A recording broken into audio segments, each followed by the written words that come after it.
for ESB Live. And once again, our 2026 MLB trade deadline special here on this Monday, August the 3rd, 2026. Just like that, Corey and Tom, it's like a year just flew by just like that. We came off one of our hottest episodes of 2025, which was the trade deadline special. And now we are here, 2026. The trades are pouring in. The news is pouring in. We got a lot of Mets notes, not many Yankees notes. Not a lot of exciting Yankees notes so far. But we got one. We got Luis Garcia Jr. More on that in a little bit. The Mets, right off the rip, couldn't even get time to get a graph again. We'll talk flurry. About it. Yeah. More to come, too. I think we're going to have a couple of 11th hour Mets trades tonight. So let's see. TBD. 100%. Tommy Wospil is on the cell today. Tom, what's going on? How you doing? I was muted and I was trying to talk there. We're doing our thing here. So two things that just kind of came across. One, Joel Sherman saying it doesn't look like a Hunter Goodman trade is going to happen, and the Yankees are most likely not going to get a catcher. So that's crazy. But it does look like they are getting close to a deal for Helio Ramos from the Giants. That's outfielder. The news that's coming in. And so we'll stay on top of the Helio Ramos thing because Ken Rosendahl did report that just a few minutes ago. Actually, 2 seconds ago, Joel Sherman, the Yankees are moving towards a deal for Giants outfielder Helio Ramos, but a lot is pending medical review. Ramos could hit, but is not considered a good defender. So there is that. Joe Pugliese has also joined us here in the fold. Joe, what is going on, my friend? How are you? Hope all is well. News right before we get on is popping off. The Mets made their biggest deal so far. Yes, sir. Yes, sir. And speaking of, so we have, again, we're going to be monitoring a ton of news today. And in order to do that, we're going to do exactly what we did last year, and we're going to monitor the X timeline. And we're following all the beat reporters that are most important. It's not the Hector Gomez's, not the Mike Deportez's, none of these, not mock bombs. So we're following the best of the best. John Heyman, Helio Ramos is in play for the Yanks, giving credit to Ken Rosenthal. A lot to come for this episode. Well, not really even considered an episode, ESB Live, which is always going to be chaotic, and it's going to be extra chaotic because we have a lot of people joining us today. It's not just going to be who I like to call our founding fathers, aka our Monday schmucks. Let's find out who else is joining us here, and we're going to go to Queens first. And we're going to pull in somebody who is coming on for the first time for the trade deadline. He's one of the hosts of Shape Up, and he is the current primary host of Queens Boulevard, which you hear on Fridays. Phil from Shirley is in the building. Phil from Shirley, if you can give this MLB trade deadline one word to describe, and it could just be because of your team, what is that one word? It's tough because there's so many things right now, but I want to say there's so many more than one word. We went with one word, Phil. We went with one word, and at least 15 came out. Tom, there. it's tough. It's tough. Tough is a good word. Tough is a good word. Tough is a very good for both of us. Phil, welcome aboard. We love having you on here. Great jobs on Friday. Host of Queens Boulevard, 2 p.m. on X. We're gonna move over to the Bronx for our next call in here. This is another debut for our trade deadline. He is the host of Wednesday's edition of A Bronx Take. Joey Bagga Donuts, also from the cell. We got some shy guys tonight, people. Joey, what's going on? Ooh. Oh, there he is. I'm here. Relax. I'm walking around. I'm doing something that Brian Cashman isn't doing currently. I'm cooking. Like he's being a father, and he's I'm being a father. I'm trying to help out. I'm being a dad, you know. But my one word is. We're going to stay tuned on this Helio Ramos thing because this could get hot in a few minutes. Angels continue to explore trade for Jorge Soler, according to Francis Romero.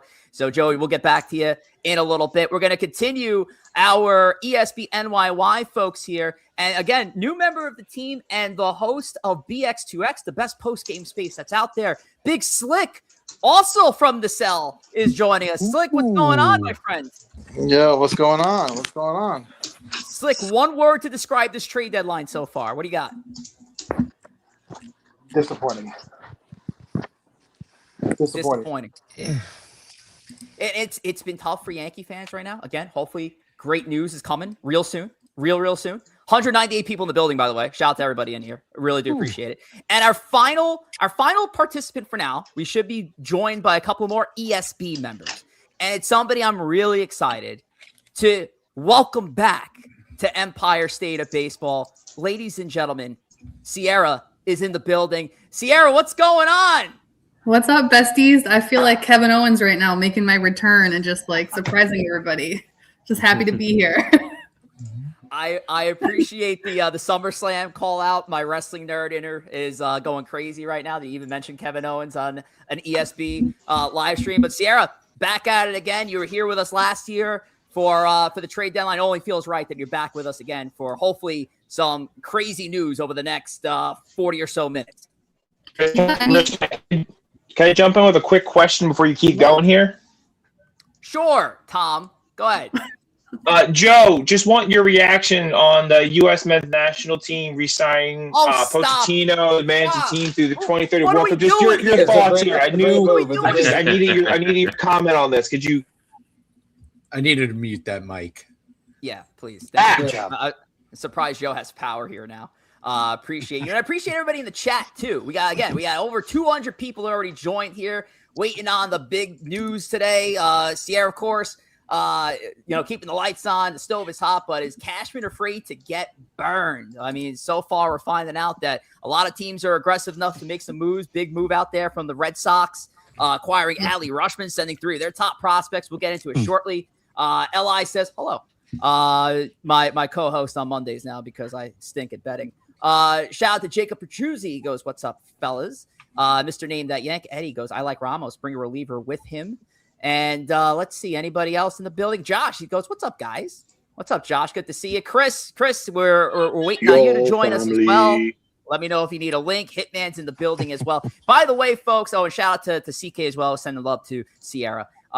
Much love to Ciarra here, who's making her return today to Empire State of Baseball. We got a lot of stuff going on. Of course, we're monitoring the timeline here as you see it. We'll give it another update here. Let's see if anything happened. Anything happened in the last few seconds here? Yeah, Brian.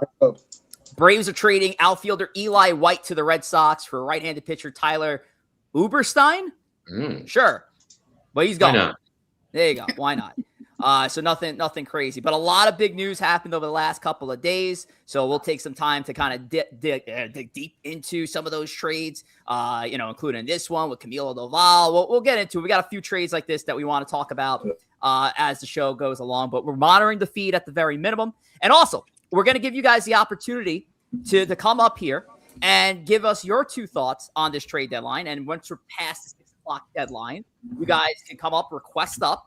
What I'll do is I'll put the link in the chat when we get a little bit closer to that time.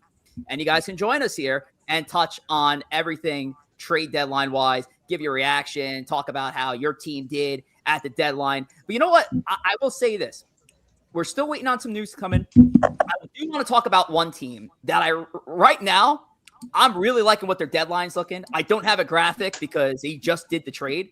But Joe, Corey, Phil, honestly, really like what your Mets are doing right now to almost close out this trade deadline. Now that we're seeing Clay Holmes and Tyrone Taylor go in a deal, and they're bringing in Jefferson Rojas, who is a stud.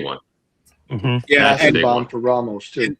There was a lot of talk. There's been a lot of pressure on David Stearns to make this deadline a really good deadline for the Mets. He had a lot of pieces to sell. We can argue all day about the returns up until this point. There's no question that. Here we go. Sorry, you know what that means. You know what that means. And yes, thank you, Joey, for calling that out. Jeff Passan, the Yankees are finalizing a deal to acquire outfielder Heliot Ramos from the San Francisco Giants. Yankees have been seeking right-handed bats, and if the deal clears medicals, Ramos will provide it. So Heliot Ramos, Helio? Do we have a correct pronunciation there? Helio. I think it's Helio. Helio? We need a key for that one. Helio Ramos, right-handed hitting outfielder, a position where the Yankees need, and honestly a type of hitter that the Yankees need right now, is looking is headed to the Bronx. We're going to find out the package, and we'll get back to you. Joe, continue. Sorry. Yeah, so I think with the Holmes trade, they sent Holmes and Tyrone Taylor, who's been about the hottest person in the month of July since he's gotten off the IL. They get back a legitimate consensus top 100 prospect in Jefferson Rojas. Already number one in our organization now. He's Right? going to He be instantly number goes to one number in our one. organization. He's an infielder. He's going to play shortstop and third base. My guess is long term he'll move to third base. He's a legit bat, and at this moment, that's the biggest Anybody move can see that it. Stearns has made. Henry Lalane is believed to be the primary prospect in the trade. Who's the Lalane, Yankees' the number Yankees 5 ranked prospect, five. and their top left-handed pitcher in the system. They gave him I don't know, Corey and Joe. I don't know how you guys feel about giving Stearns credit, because it is a great move, but realistically, I feel like we're just very lucky that we're sellers right now. I mean, we're not lucky, but the fact that we're sellers in a market where there's just so many buyers, I think it brought up the price for a guy like a Clay Holmes, and that's why we're able to get what we're going to get. You know what I mean? So it's hard to give Stearns credit for this kind of move. Yeah, this deal that just broke again. It broke like right before we started. The Clay Holmes deal definitely is the biggest win. They're getting the biggest return. It's Cubs' number 2 prospect. Was he number 68? I think we said in baseball. 63. Number 63 right here. 63. There we go. And the other big thing too, from a Mets standpoint, is he's a good infield bat. And if you look at the Mets' top prospects, outside of Jacob Reimer, who's not having the biggest years you'd expect, there's really no prospects on the offensive side towards the top of that list. It's a lot of pitching, and it's a lot of pitching that's mostly underperformed. So it's nice to get that bat. Phil, to your point, it worked out that there were a lot of suitors. A lot of people were interested in Clay Holmes. It also helped that Tyrone Taylor had his best month of baseball in July of 2026, right when we have to sell him. It's funny, too, because a little earlier today, my initial thought was, you know what, this is more of a buyer's market. It seems like we're getting a lot of deals that not bad. Like the Mets got some good pieces, but my initial reaction was, man, I'm a little underwhelmed. To go back to Rich's one-word line from before, I was a little underwhelmed. And I think as we're starting to see these next round of deals come through, I'm starting to feel pretty good about it. I really like this Holmes deal for the Mets. I think that's a great trade for the Cubs. They're trying to win this. For the Mets, you get a nice offensive bat prospect. So right now, feeling pretty good about it. We'll talk about another deal that happened with there's a couple deals we can really talk about here. One that happened earlier today was involving Luke Weaver. And there was a lot of positive momentum that Luke Weaver was going to get dealt in a deal. I know that we had a lot of back and forth if the Mets would hold on to him, considering he has another year of control. The Mets let him go to the Pittsburgh Pirates, but they, again, brought back another solid shortstop prospect in Sammy Stafora, number 9 ranked in the system, according to MLB.com. Joe, do you have more on Sammy Stafora there out of this deal? Yes. Stafora was, if anybody remembers correctly, he was the guy that was traded for Ke'Bryan Hayes last year. Yeah. So I think the Mets clearly like him. It's now come out that the Mets are paying down, I think, $8 million in total money of what was left on Weaver's contract between this year and next year. So they must really like this kid. This kid is on a heater since he's been promoted to high A. He's hitting .301 with 19 home runs in 47 games in high A ball. That's right. 19 home runs in 47 games at high A ball. So the Mets are buying high on this prospect right now. They must really like him. It's several people have been upset that they think that this is too little for a guy like Weaver, who might have been the best reliever on the open market at this point of the trade deadline. We'll wait and see. Obviously, this kid has some talent. I believe it was a second-round pick for the Reds back in 2023, if I'm not mistaken. He was second pick, 43rd overall. So listen, this is the thing to see. This is a higher risk thing. Again, you've traded a reliever for him, and relievers usually get a lot of tickets. So we're going to see if the progress he's made at high A is going to continue. We got other news. I'm not doing the alarm. It's hard to say that this deal. Antonio Senzatella looked like he's going to the Brewers. Sorry, Phil. What do you got? Phil, after 6 o'clock, after a past the deadline. So we still got a lot of news that's going to trickle in. I'm sure of it. But this has been a hot deadline, and that was like one of my biggest fears, Joe. Was what is this deadline going to be? Are we going to be looking at a light deadline here with the lockout next year? And it's been It's been crazy. Oh, Marcelo Meyer is going to the Giants from the Red Sox for Eric Miller. Wow. Wow. The Red Sox just keep making moves. The That's Red Sox crazy. are going for it. And Red Eric Sox Miller, wanna by the win. way, that was a pitcher I mentioned a couple of weeks ago. I would have loved to have seen the Yankees gotten in the mix with. Eric Miller is a good lefty, and he's headed to the Red Sox for Marcelo Meyer. Does that require? I think that should get a little alarm, right? Little alarm. Do a little alarm. Rich, it says they're close to acquiring though. I don't know if it's official yet. Let's go back to the tweet. Usually when the returns Well, are named, it's pretty close to official. The Giants have had a strong deadline as sellers, highlighted by landing 3 legitimate starting pitching prospects in Henry Lalane, Ramon Marquez, and Miguel Mendez. Giants are Giants are looking good. Joel Sherman, Giants and Yankees are in agreement on a trade that would send Heliot Ramos to the New York. All right, so let's talk about it. Let's talk about this trade for a little bit here. Ciarra, I'm going to start with you. If this is straight up Henry Lalane for Heliot Ramos, I don't know if there's going to be other players added on either end, but for now, let's just say it's a 1-for-1, and we'll go around the room to the Yankee guys. What are your thoughts on this deal for the New York Yankees?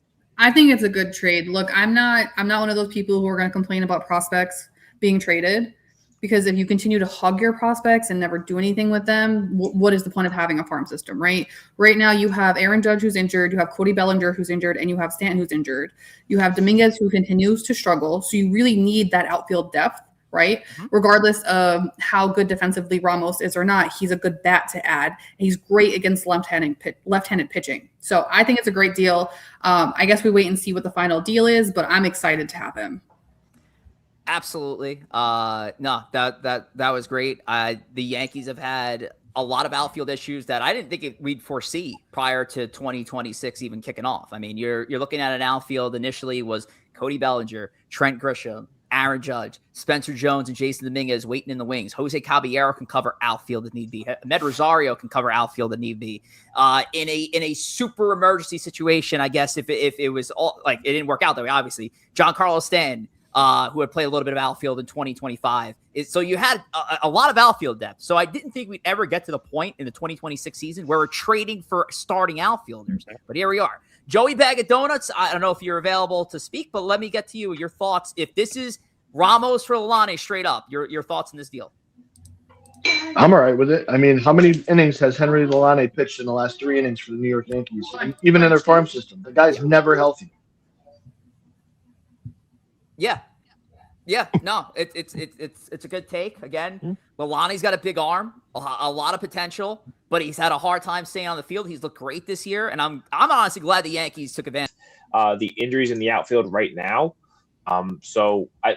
Fine. Yeah, let's roll it out there. We'll see how that goes. But I still think that Yankee fans aren't gonna be jumping up and down about this because there's such bigger needs.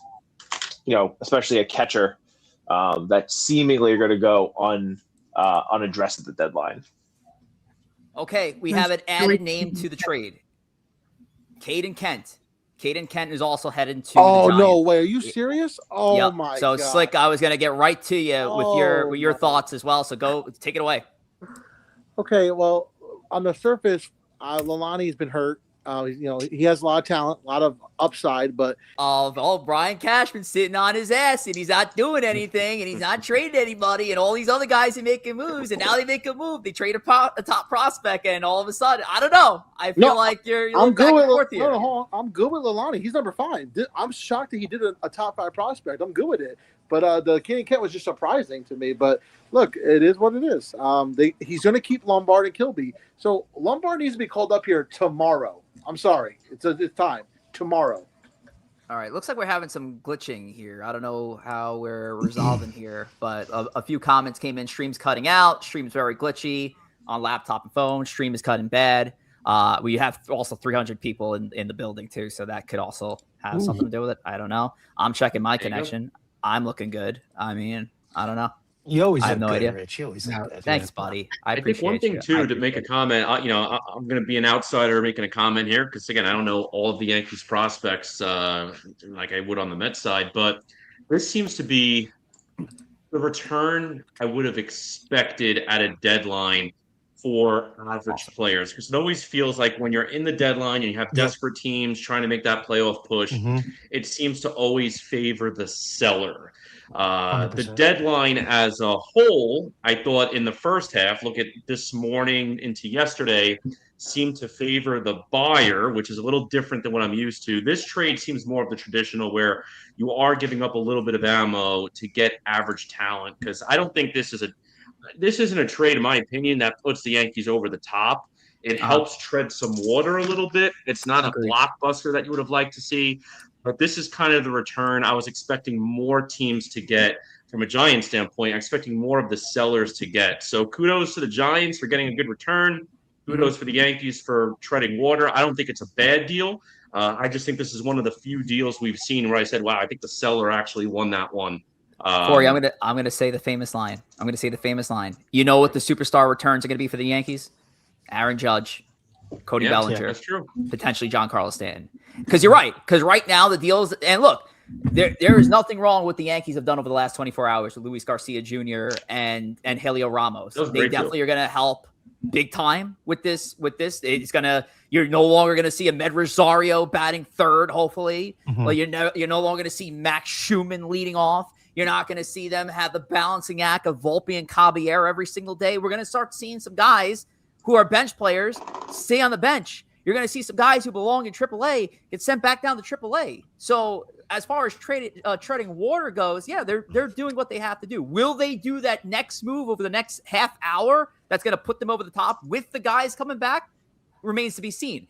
As we can see here, MLB Underdog, which we threw them in the alerts. I gave him the shout. But we're also seeing from John Heyman, the Yankees are still inquiring on righty hitters, pen help, and backup catchers, which is interesting. Backup catchers.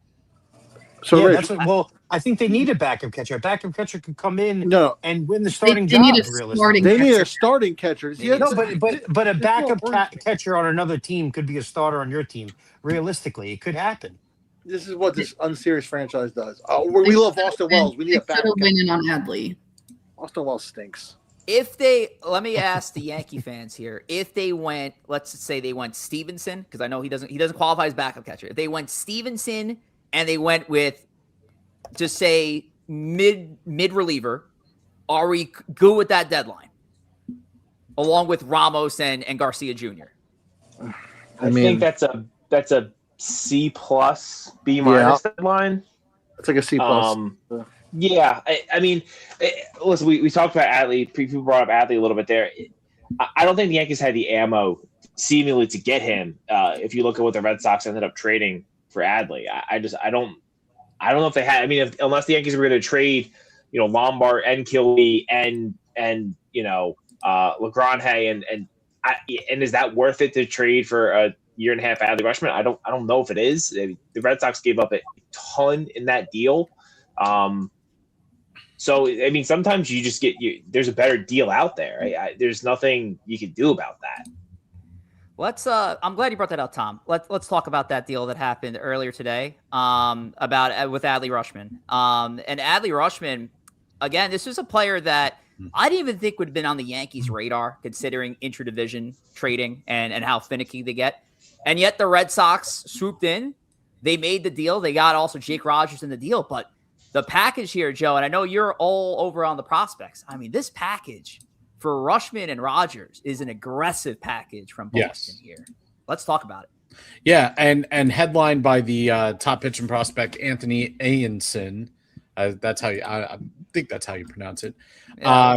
And if you look at Ayenson's numbers, this is a third-round pick out of Boston last year in 2025.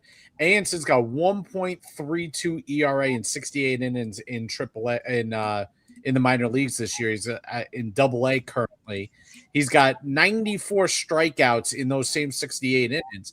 So this is a guy ranked. I think he was ranked 48th in the major league in terms of prospects. He's one of the top right-handed pitching prospects. He's going to be flying up the boards. So the Orioles might look at this guy and say they think he's worth more than where his current top 100 rank or whatever it is.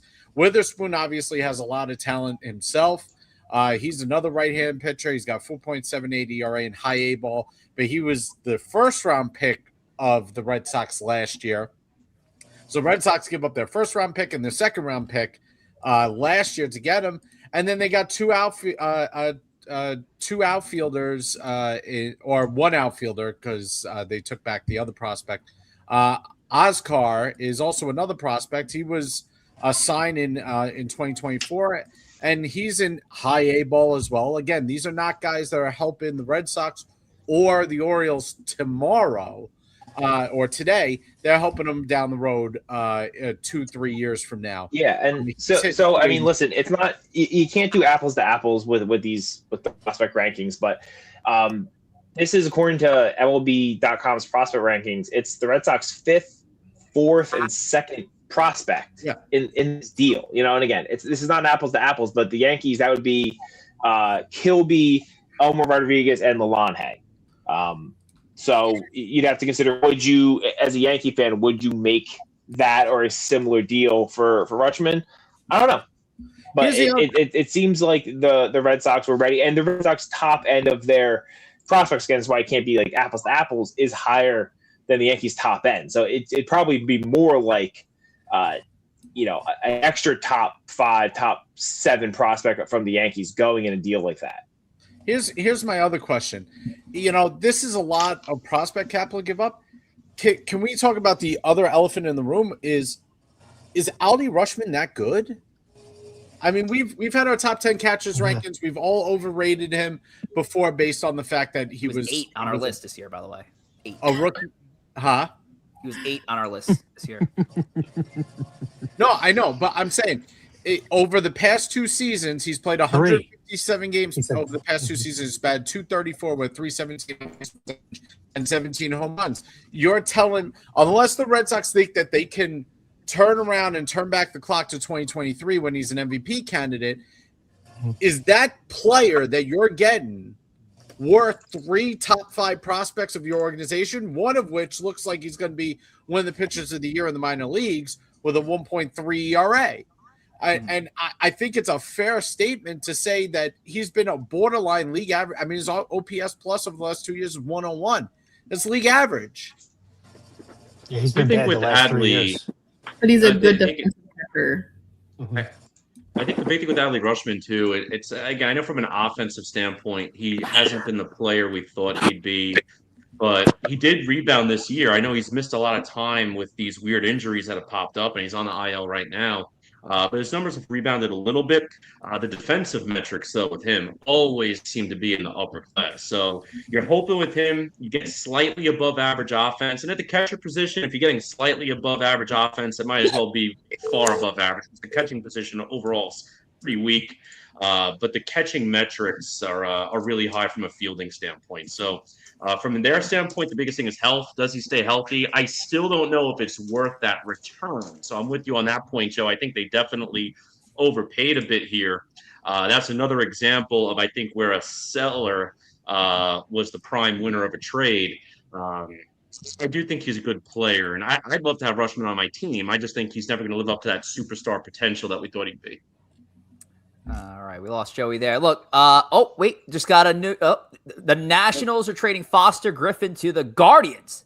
So the Guardians, who are already acquired Joe Adell today, adding Foster Griffin now to their team. As again, American League Central is crazy. It's always winnable, but it looks like Foster Griffin, who I think has an All-Star appearance in 2026 this year, is now heading to Cleveland. Very interesting deal there. Joey, going to try to get you. Looks like your device is connecting now. Look, all right, got Joey in there. Perfect. All right, so we're going to keep monitoring the news. We still have 27 minutes to go.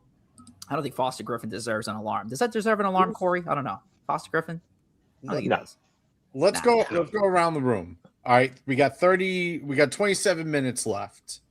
Who's one guy that is on the team right now that you hope is not on the team 27 minutes from now? That could apply to Yankee fans too. Absolutely. That 100% could apply to Yankee fans too. You think they're going to be traded? I mean, Luis Robert Jr. Simple, right? For the Mets fans. Who? Luis Robert Jr. Right? Like, I would be. I don't want Sean Manaea on this team. I think. Yeah, but it's tough. I don't know if anybody wants that. I think you could dump him, and somebody will take a flyer on him at this point, because he's pitched well enough the last 2 months that you might be able to get out of some of that contract. We got another year of 25 mil. The thing with Robert is he's got a club option. They're going to decline it. I don't think you're getting anything from him anyway. I guess we'll stick with the Mets side. Corey, how do you take that one? Honestly, I heard rumors. It's not going to happen. But there were rumors that the Padres had some interest in Senga. Honestly, if the Mets could trade Senga for the Ballast Point Brewery stand they have in the outfield at Petco Park, I think that's a huge win. Ciarra, how about you for the Yankees side? Someone on in the current organization right now that you don't want to see in this organization in the next half hour. Ali Sanchez, Austin Wells, Jazz Chisholm. I mean, I can keep going. Multiples. Oh, damn. All right. So see, just naming the cuck list. Speaking of cuck list, Slick, let's the question from Joe is there somebody on the Yankees currently that you don't want to see in this organization in the next 30 minutes? It has to be a player? Yes. It has to be. It cannot be Brian Cashman. Okay, all right. It cannot be Brian Cashman, Slick. It's got to be a player. Oh, well, I mean, Austin Wells, hello? I mean, he's number one on the list. I still can't believe we don't have a better catcher option. And I know Adley might have been too much, but Tyler Stevenson would have been upgraded. Jeffers, maybe they weren't going to trade Jeffers, but this guy to still be a starter is baffling. He's hitting 163. He's so bad. So to answer your question, Austin Wells. So I got 25 minutes here. Joey, the question from Joe was a player in the current organization that you don't want to see in this organization after these next 30 minutes expire. We lose Joey? Might have lost Joey. All right, Tom, we'll throw that question to you. I've been saying, I feel like for weeks now, the Yankees had to move on from either Jason Dominguez or Spencer Jones, and I wanted them to move one of them to get something back that would be helpful. At this point, I don't know what that would be, but if you could trade one of those guys to fill a real need for the team, I'd be all for it at this point. All right. Well, for me, obviously Austin Wells too, but because I was in the house in Somerset for his start. Hopefully, it'd be his last start. He gave up 8 runs in the top of the first inning. Chase Hampton, terrible. Guy sucks. That's rough. So Chase Hampton is my answer for you, Joe. I think that's everybody. Got Joey Bag of Donuts back here. Anybody else backstage? No, not yet. We're about 20-ish minutes away from taking your calls as well. We'll throw the link in here. LI goes Tim Hill. Of course he does. Hitman Volpe, Anthony Volpe, Austin Wells, and Ryan McMahon. A lot of players, a lot of guys they got to replace. To be honest, right now, with the way the market is too, like I want to see a bunch of guys gone. You know what I mean on this Mets team, just because get whatever we could get out of them, even guys I like. We got some news. Jeff Hoffman is going to the Minnesota Twins from the Toronto Blue Jays. I don't consider that like an acquisition. That's a downgrade. That's what they're looking at. Maybe new place. Maybe new place. He could change his ways. Take Jeff Hoffman. Go ahead. The Blue Jay. I'll tell you what. The Blue Jays are doing jumping jacks in the front office right now. They got somebody to actually. Now I have to change my camera layouts because we're adding a 9th person to this. Adding a 9th person to this calamity, ladies and gentlemen. Another return to Empire State of Baseball. The host of Shape Up, ladies and gentlemen, KEEF is in the building. What's up, buddy? You guys can hear me? Yes, sir. Loud and clear. How you guys doing, man? Ciarra! Brother. Hey. Great. How you doing, dear? I'm good. How are you? If you're good, I'm fine. Love it. I apologize, Rich, I just got in, so I apologize, brother. No, you're good, man. You're Keep- good. All right. Now, I know you've been critical of Stearns. I think he did a good job with the Cubs trade. Sure. It's Stearns did a good job building a bad team and then having to sell off players. Yeah, exactly. In a market that is the biggest sellers market we've ever seen. Like I've seen, at least over the last couple of years since they made this 3rd wild card, right? Jeff Hoffman to the Twins. I love that Nightingale's throwing Louis Varland's name out there. Twins who traded Varland to the Jays last year's deadline now get Jeff Hoffman. That's great. even trade if you ask What me. a if you wanna downgrade look for at the it Twins from from a last year. sick way. Hoffman's owed $12.6 million next year. And they got Yankee fans, I know we talked about the Ramos deal because by the way, Keith, I'm glad you're here now because I know you've been quite critical of Ramos, I think, over the last couple of years. So do you think the Yankees kind of screwed themselves here in this deal? Let's get your thoughts. Absolutely. They acquired a Jamaican, not a Puerto Rican. It's very bad at baseball. Terrible baseball player. Horrific. You're gonna hate him within a week. He's terrible at sport. Genuinely don't know how he does play his job. I don't know. I don't He's understand. literally Jason Dominguez. He's Jason Dominguez like plus 200 more pounds. It's disgusting. He's not a good fight. Fantastic. Oh, we're doing great. We're doing great here. Yankee fans, let's get to you on another trade that happened over the last 24 hours. It was this deal. A deal that's kind of Joey, I don't know why you're stuck on my screen there, but okay, we'll leave you there. We're going to talk about this deal, the Luis Garcia Jr. deal. Yankees sent 4 players in return, right-handed pitchers, all of them. Jake Bird, the major league asset in it. Giovanni Cruz, somewhat of a major league asset, but it's still a prospect. Jack Siebert, Ben Grable in the deal. Joey is not here. I was going to ask him first what he thought. So, Slick, how about I go to you? Your thoughts on the Luis Garcia Jr. At this point, it's old news with everything else trickling in, but your thoughts on Garcia headed to the Yankees? Yeah, this team needs hitting.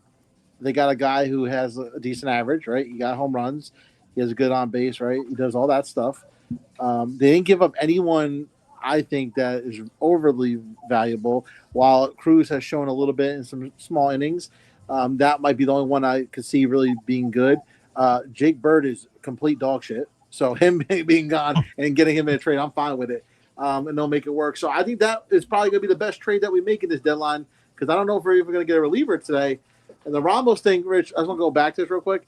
Yeah. Hearing that he's a Jason Dominguez is like, I don't like to hear that because Jason Dominguez is not a good fielder. He's a horrible outfielder. So if you're telling me he's a worse Jason Dominguez, I don't know what we're doing. I know he hit a little bit, and the bat's not bad, but I don't know. Brother, Helio Ramos is a disgrace to the island of Puerto Rico. But this trade's fine. I didn't hear what Keith said because, Rich, this thing's not working. You guys keep cutting in and out on the. Yeah, sometimes you got to drop out and drop back in if you can't hear. Yeah, I don't know what to tell you on the StreamYard front. This is also the most amount of folks we've had on a single on a live stream, so bear with us. And I do apologize for all the technical glitches that are happening throughout. So hopefully we're getting everything right. By the way, there's 481 people in here, so people.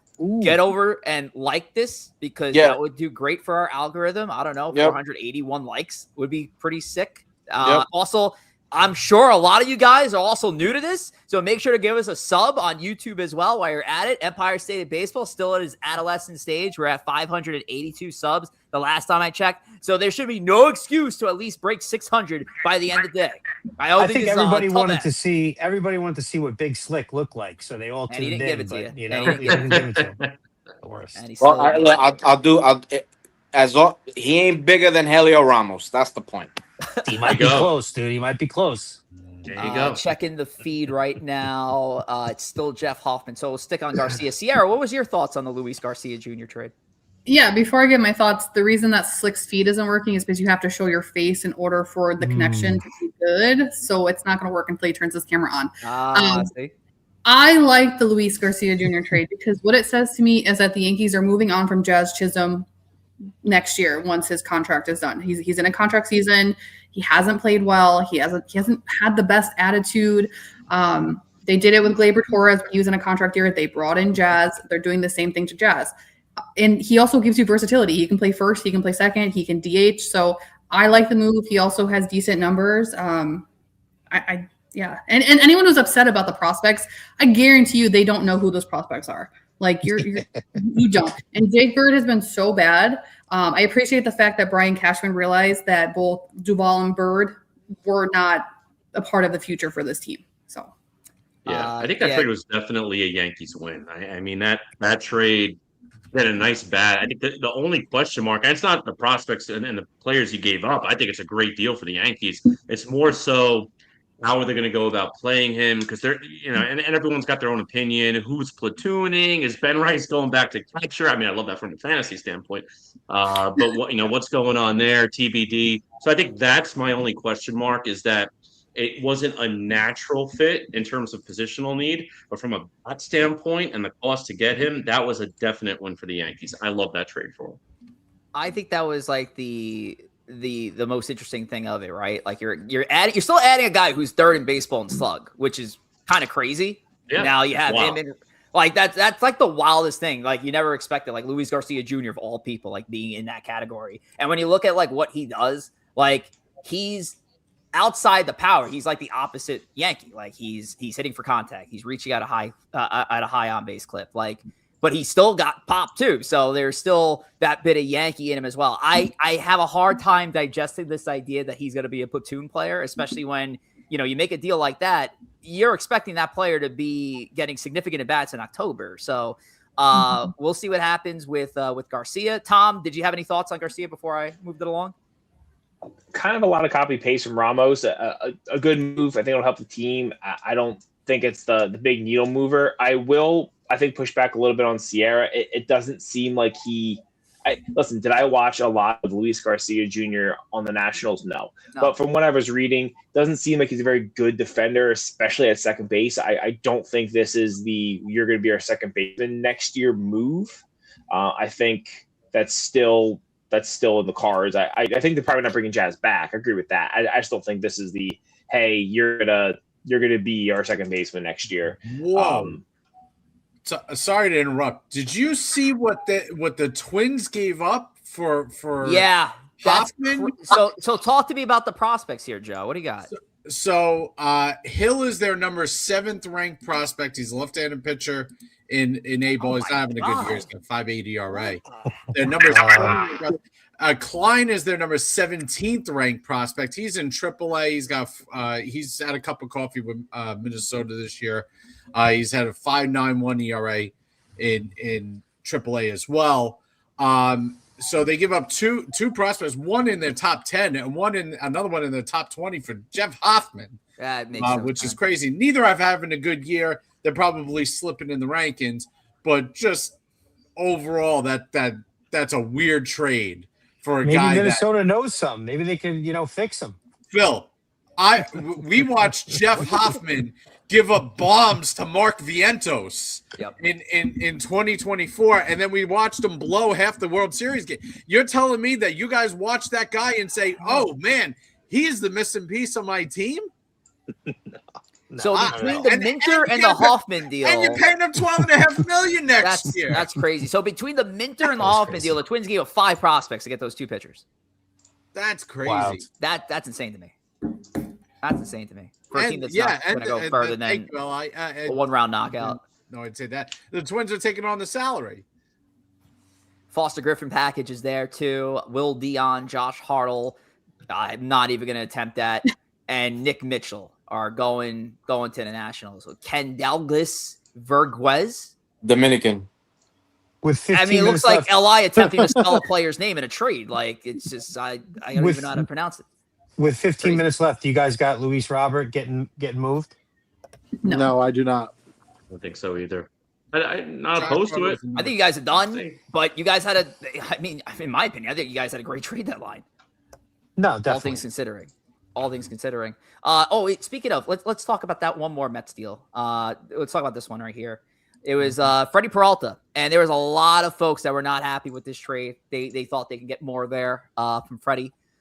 Gary Gil Hill, which is my favorite baseball name now. Emilian Petrie and Aiden Smith. KEEF, talk to me about this deal with the New York Mets. I mean, I don't think they were.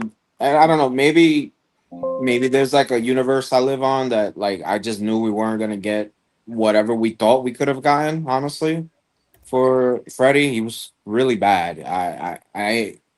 I really feel bad because a lot of us, myself included, really had high hopes for him, but he struggled here in his walk year, and I think perfect place for him to go and try and bounce back is probably Tampa. And I worry when we deal with Tampa because they usually are a little bit ahead of the curve than us. I don't really think that this trade is going to amount to anything other than just closing the chapter on Freddie.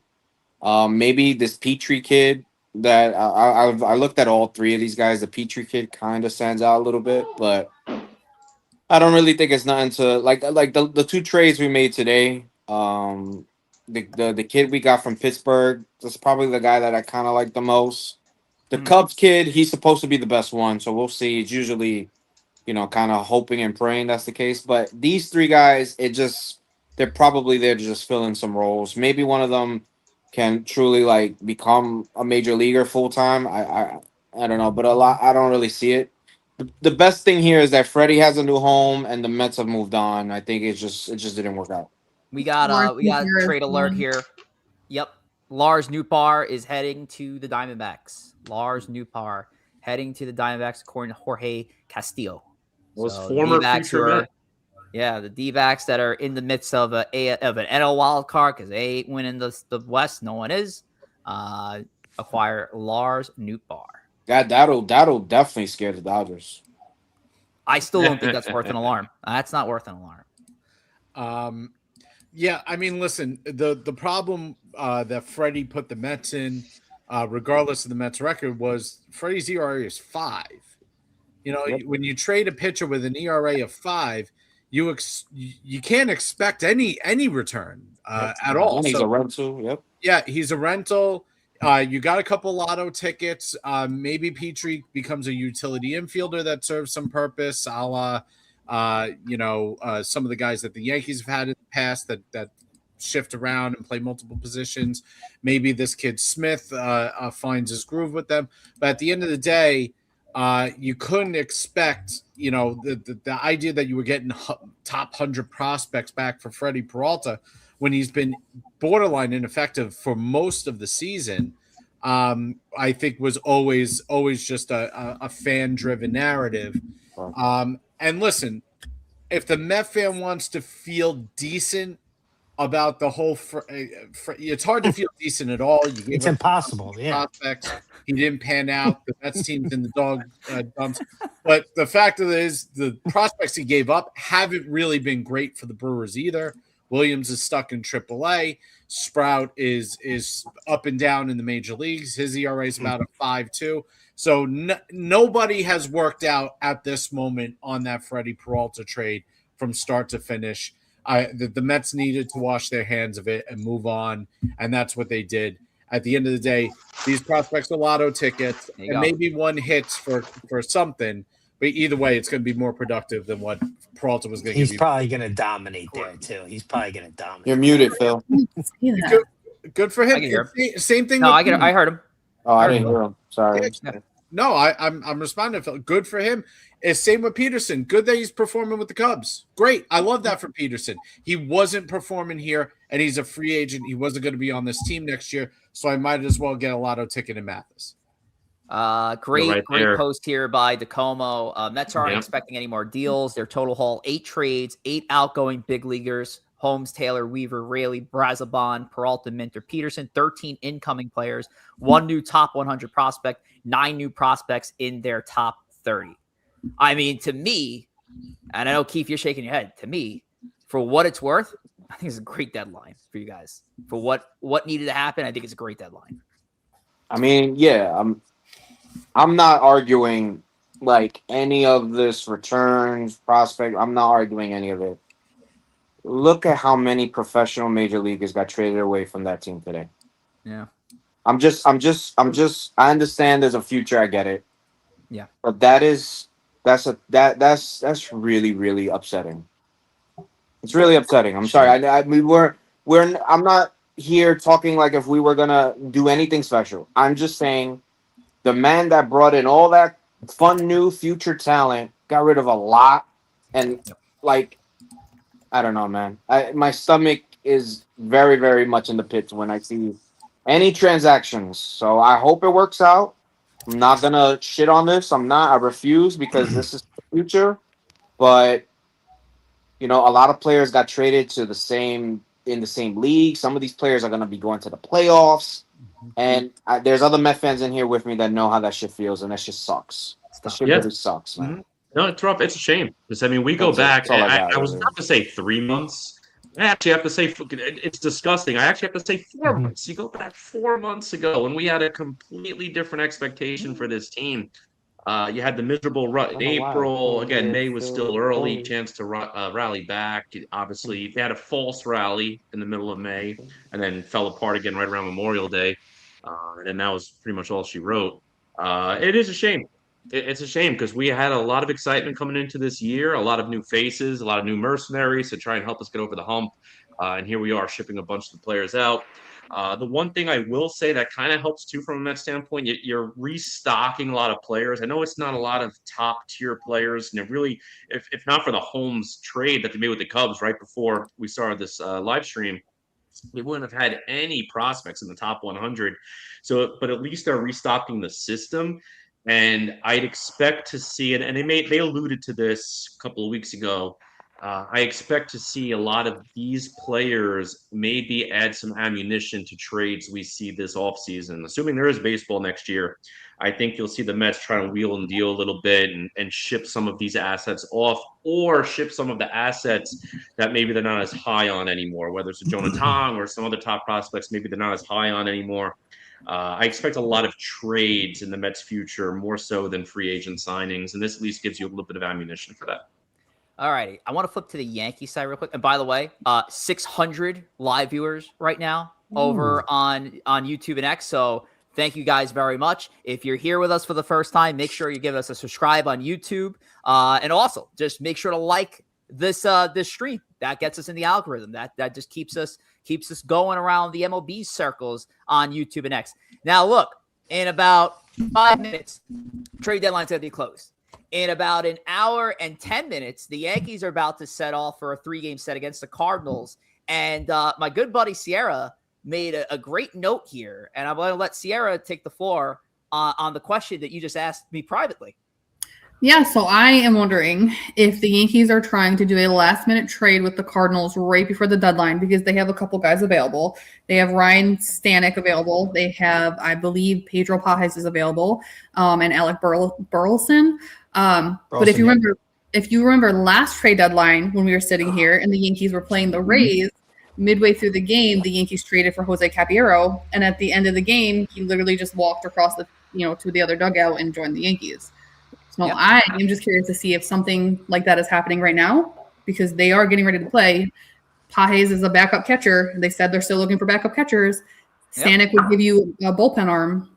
I'm just saying. It's funny. It's not even the two names. It's the right position. It's not even the two names I thought you were going to bring up there. As the Cleveland Guardians have just acquired Nathaniel Lowe in a trade with the Reds. Ooh. So the Guardians stocking up, having a good day today, adding Lowe to their mix. They have the Cubs deadline, I think, other than the Ivan Herrera and Riley O'Brien. I thought were the two names that I think would have been mentioned there. Riley O'Brien, all-star reliever. He's been the Cardinals closer for the year. Ivan Herrera is having a good, a great breakout season for St. Louis. Catcher, primarily a DH, so not really like the guy that you're going to feel comfortable with starting behind the plate. But yes, Ciarra, to your point, there's a few players there that the Yankees could absolutely tag across the street. Be like, all right, come on over to our dugout and clubhouse, just like we did with Jose Caballero last year. We'll see. It probably makes things a little bit easier when you're working with the opposing team that you're seeing on trade deadline day. So we'll see what happens. 3 minutes to go. And of course, if you guys if you've been here before, not just here at the trade deadline show, but just as a baseball fan, when the 6 o'clock deadline hits, the news doesn't stop. We probably have about maybe a half hour or maybe up to an hour of news coming in because even though the deadline is closing really soon, a lot of news is still coming in late. Jeff Passan, looks like we have a Passan bomb here, ladies and gentlemen, that just hit outside of the Nate Lowe deal. Let's pull that up. The Marlins have acquired Victor Vodnik from the Colorado Rockies from infielder Connor Norby and Aiden May. And I would never have heard of Victor Vodnik if it wasn't for fucking L.I. Yankee King. So there you go. Victor Vodnik is now a Miami Marlin, a weird team. Because you would have thought that they would not be buying at all. And here we are at Victor Vodnik. It's slick. Victor Vodnik's on the move. He's not going to the Yankees, though. Yo, Rich, where's our bullpen arm? I think we need one, don't we? He's in St. Louis.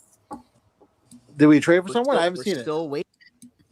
We're still waiting on Williams that deal. available for you. He's in the visiting dugout. I don't know right why now. you guys didn't call for like Brazaban or some shit. Yeah, I don't know why you No. I'm surprised. know. Yep. I'm shocked because And I thought Alvey. of all the deadlines. This would be the one where the Yankees would want to work with the Mets. Because Absolutely. Eva would have been a perfect fit. The Mets had Absolutely. a few needs Absolutely. of the New York Mhm. Yankees. Even if you wanted to go to the extreme and talk about Alvarez, like Absolutely. you could have gone Yeah. there. You could have talked Weaver. You could have talked Raley. Absolutely. You could have talked Tyrone Taylor. You can still talk Luis Robert, even though it looks like the Mets are done now.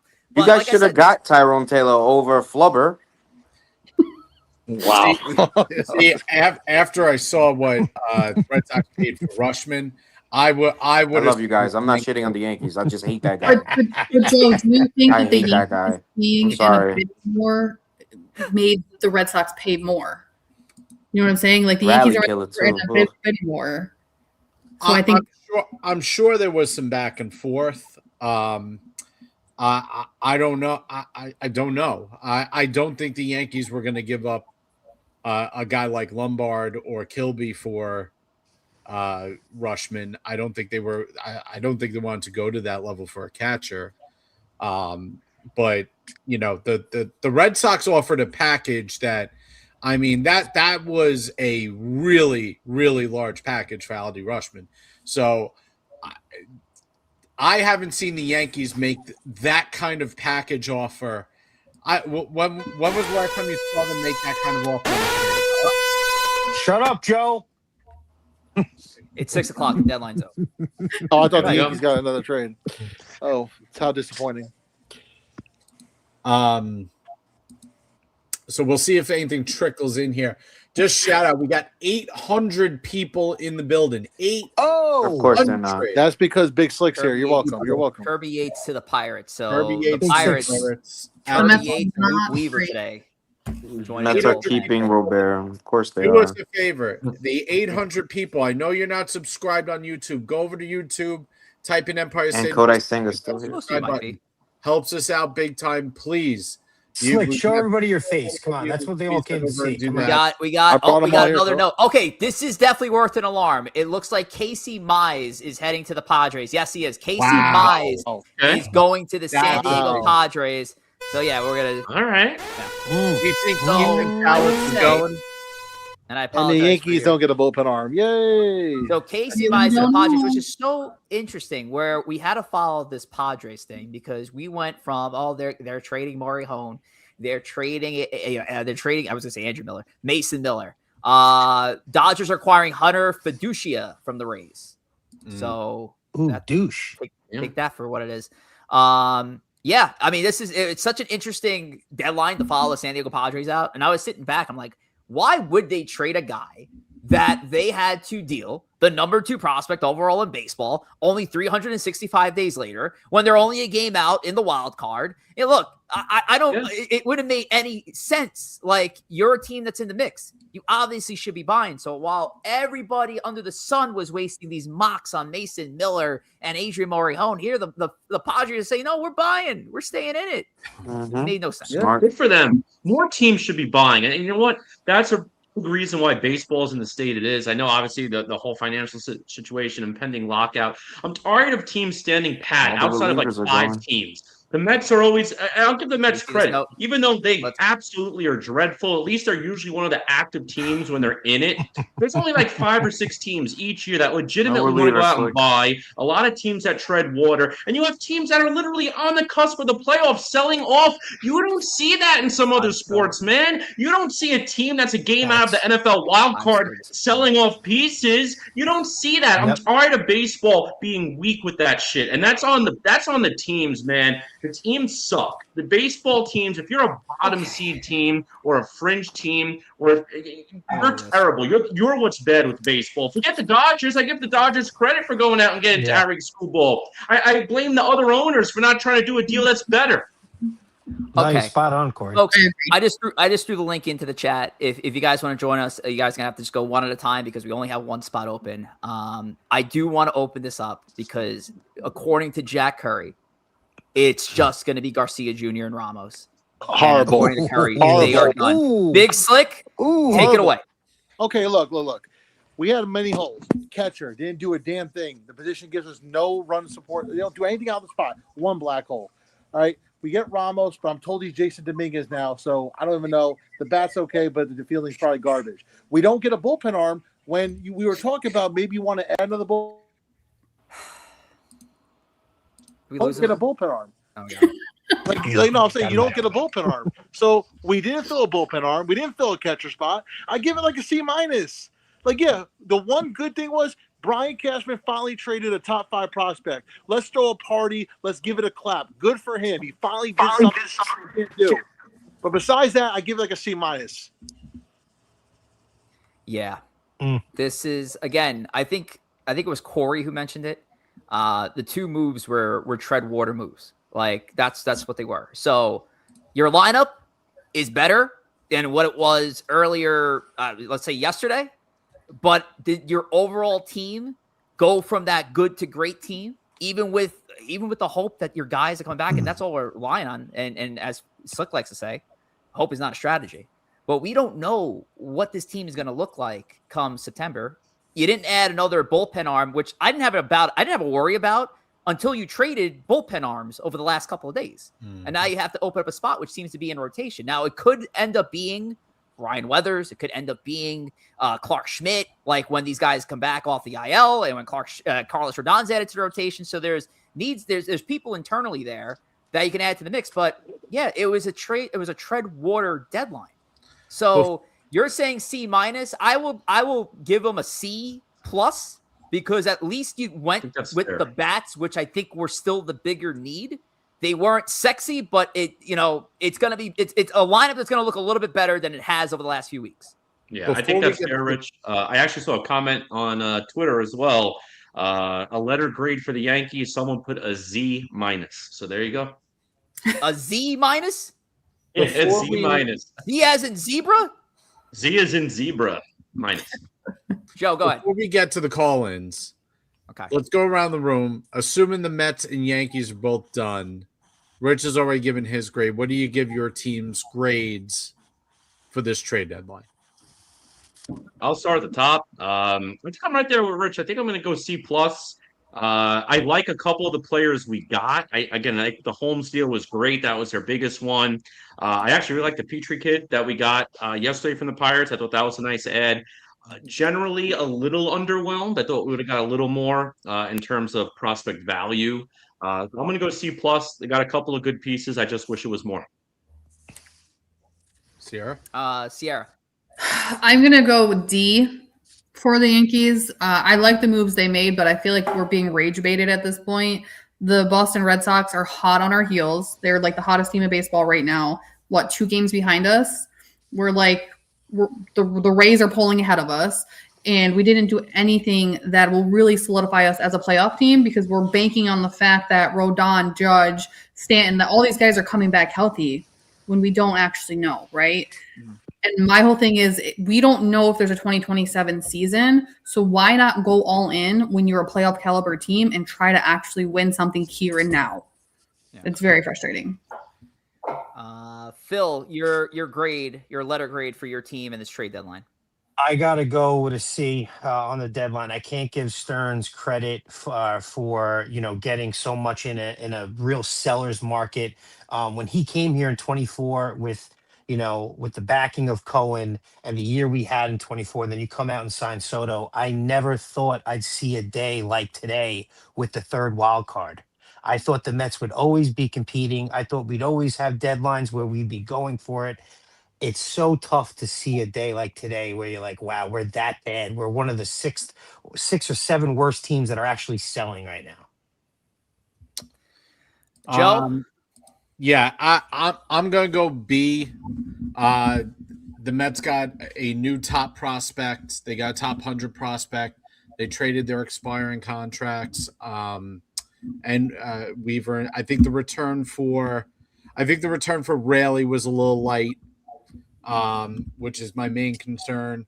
I do like the return for Minter. I do like the return from the White Sox. I think they got 6'9" power throwing pitcher that they can work with. Mm-hmm. So I'll go B because they've gotten a new top prospect overall, and I think that's a big one. KEEF, real quick, your letter grade, and then we'll get to the calls. Your letter grade for the Mets in their trade deadline efforts. I think it's a C, personally. Okay. Love it. Okay. All righty, let's get to the calls. It's time. Okay, we're gonna try to keep this quick because we only have one spot in rotation here, and we'll just keep flowing. We'll start off with one of our best supporters here. Jacob Petruzzi is in the building. Jacob, your thoughts on the Yankees trade deadline and deadline overall? Yeah, I think it's a. Can you hear me? Yes, sir. Yes, sir, Jacob. Okay. I think Rich, you said C plus, right? I said C plus for the Yankees. I think that's fair. Like we got two bats. We got Garcia, who they're obviously. I think they're going to platoon more at first base with Goldschmidt than the second base option. But Ciarra's right. He could be your second baseman next year. We'll see about that. And then Ramos is a guy that we've been talking about a lot in the spaces. I don't like giving up Kane and Kent, but because of the amount of control that Ramos has, I think that's why they did the deal. I'm shocked about Lalane because that's been one of Cashman's guys, so I didn't expect that to happen. But like Slick said, I mean, he's been injury prone. He's got a big arm. He's got a ton of potential, but he's a guy that's a little more of a project right now. I'm shocked about the Mets. I think you guys are a little pessimistic on their grade. I mean, he traded 9 guys. I'm shocked you didn't get more than one top 100 guy, but I mean, Stearns did the best he could with what he was given. I get that. I could just be sour about selling, you know. I think he did do the best he could. I think as far as the sellers go, I think you got to look at the Angels and the Mets as probably the top 2 teams that had good deadlines in that mix. True. Again, it's not easy to bring in a top 100 prospect. Yes, we could talk about the Skubal deal at some point later, which I think after all this is said and done, who cares what the Dodgers are putting out there for the rest of this season and into the postseason. But yeah, no, look, I think for what it's worth, you know, Joe, I know you gave them a B. Mm-hmm. I think it's somewhere in that BC range for you guys. I don't think it was a bad deadline at all. I just want to point out one thing too. The Mets got a higher ranked prospect for David Peterson than the Blue Jays got for Kevin Gossman. Peterson trade was nice. That's great. And again, I don't think Mathis is gonna.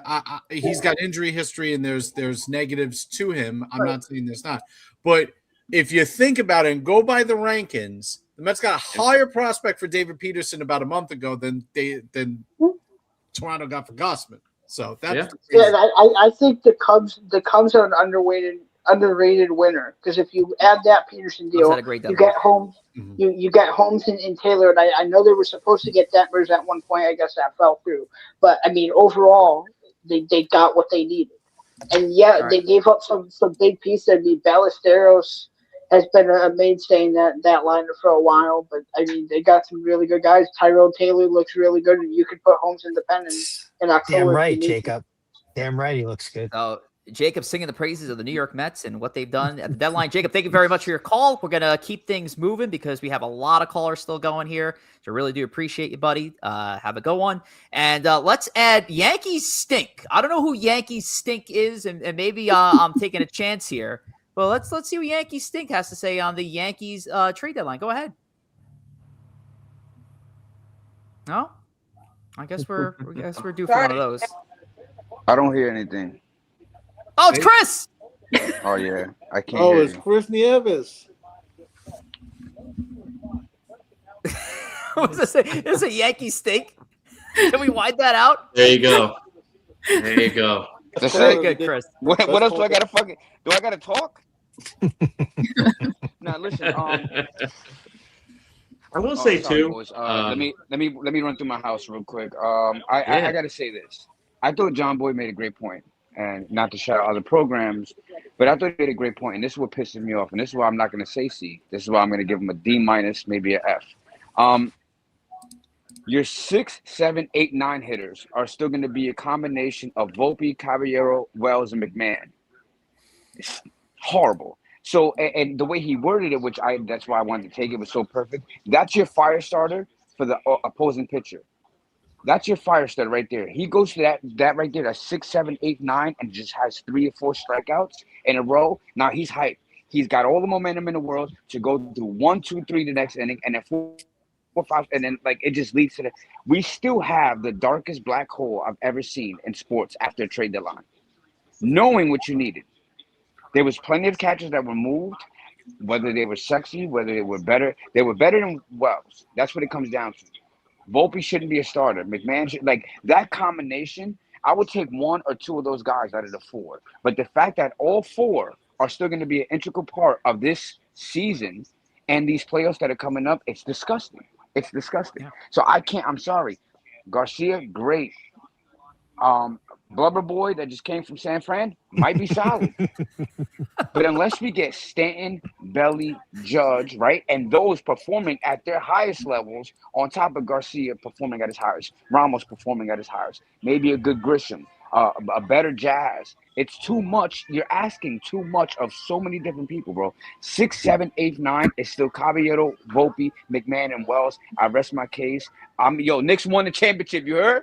Yo, hell yeah, Chris. Hell yeah, Chris. There you go. Let's go, That's Knicks. all that matters. That's all that matters. Chris. Oh yeah, Chris, hang out with us for a bit, buddy, because you're still family. Joey's here as well. Joey, before I get to the next caller, now that we're finished with Garcia Jr. and Ramos, what are your thoughts? Horrible. Absolutely horrible. Cashman should be fired. Keep going. I know Slick. That's music to Slick's ears. Cashman should be fired.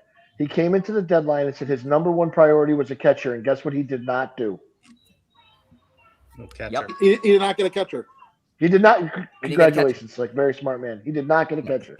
Your biggest rival got a catcher. And Both of them. Both of them. Make sure you guys The Rays got a catcher. The Red Sox got a catcher. Yep. The Yankees. We got a fucking burrito boy. Sorry, Rich. It's unbelievable. And Joey, look, remember all the reports that were coming out saying that Brian Cashman was the most aggressive? Here we go again. Yeah, you got to drop and there come back. Plenty of reports coming out that Brian Cashman was the most aggressive GM during this deadline, that he was talking to everybody. And it's just like, okay, then and you got us 2 players. 2 players that, again, I think help tread tread water for now. But are these impact players that are going to be the difference maker in October? No. I'm not liking it, man. I'm not liking it at all. Let's get to our next call.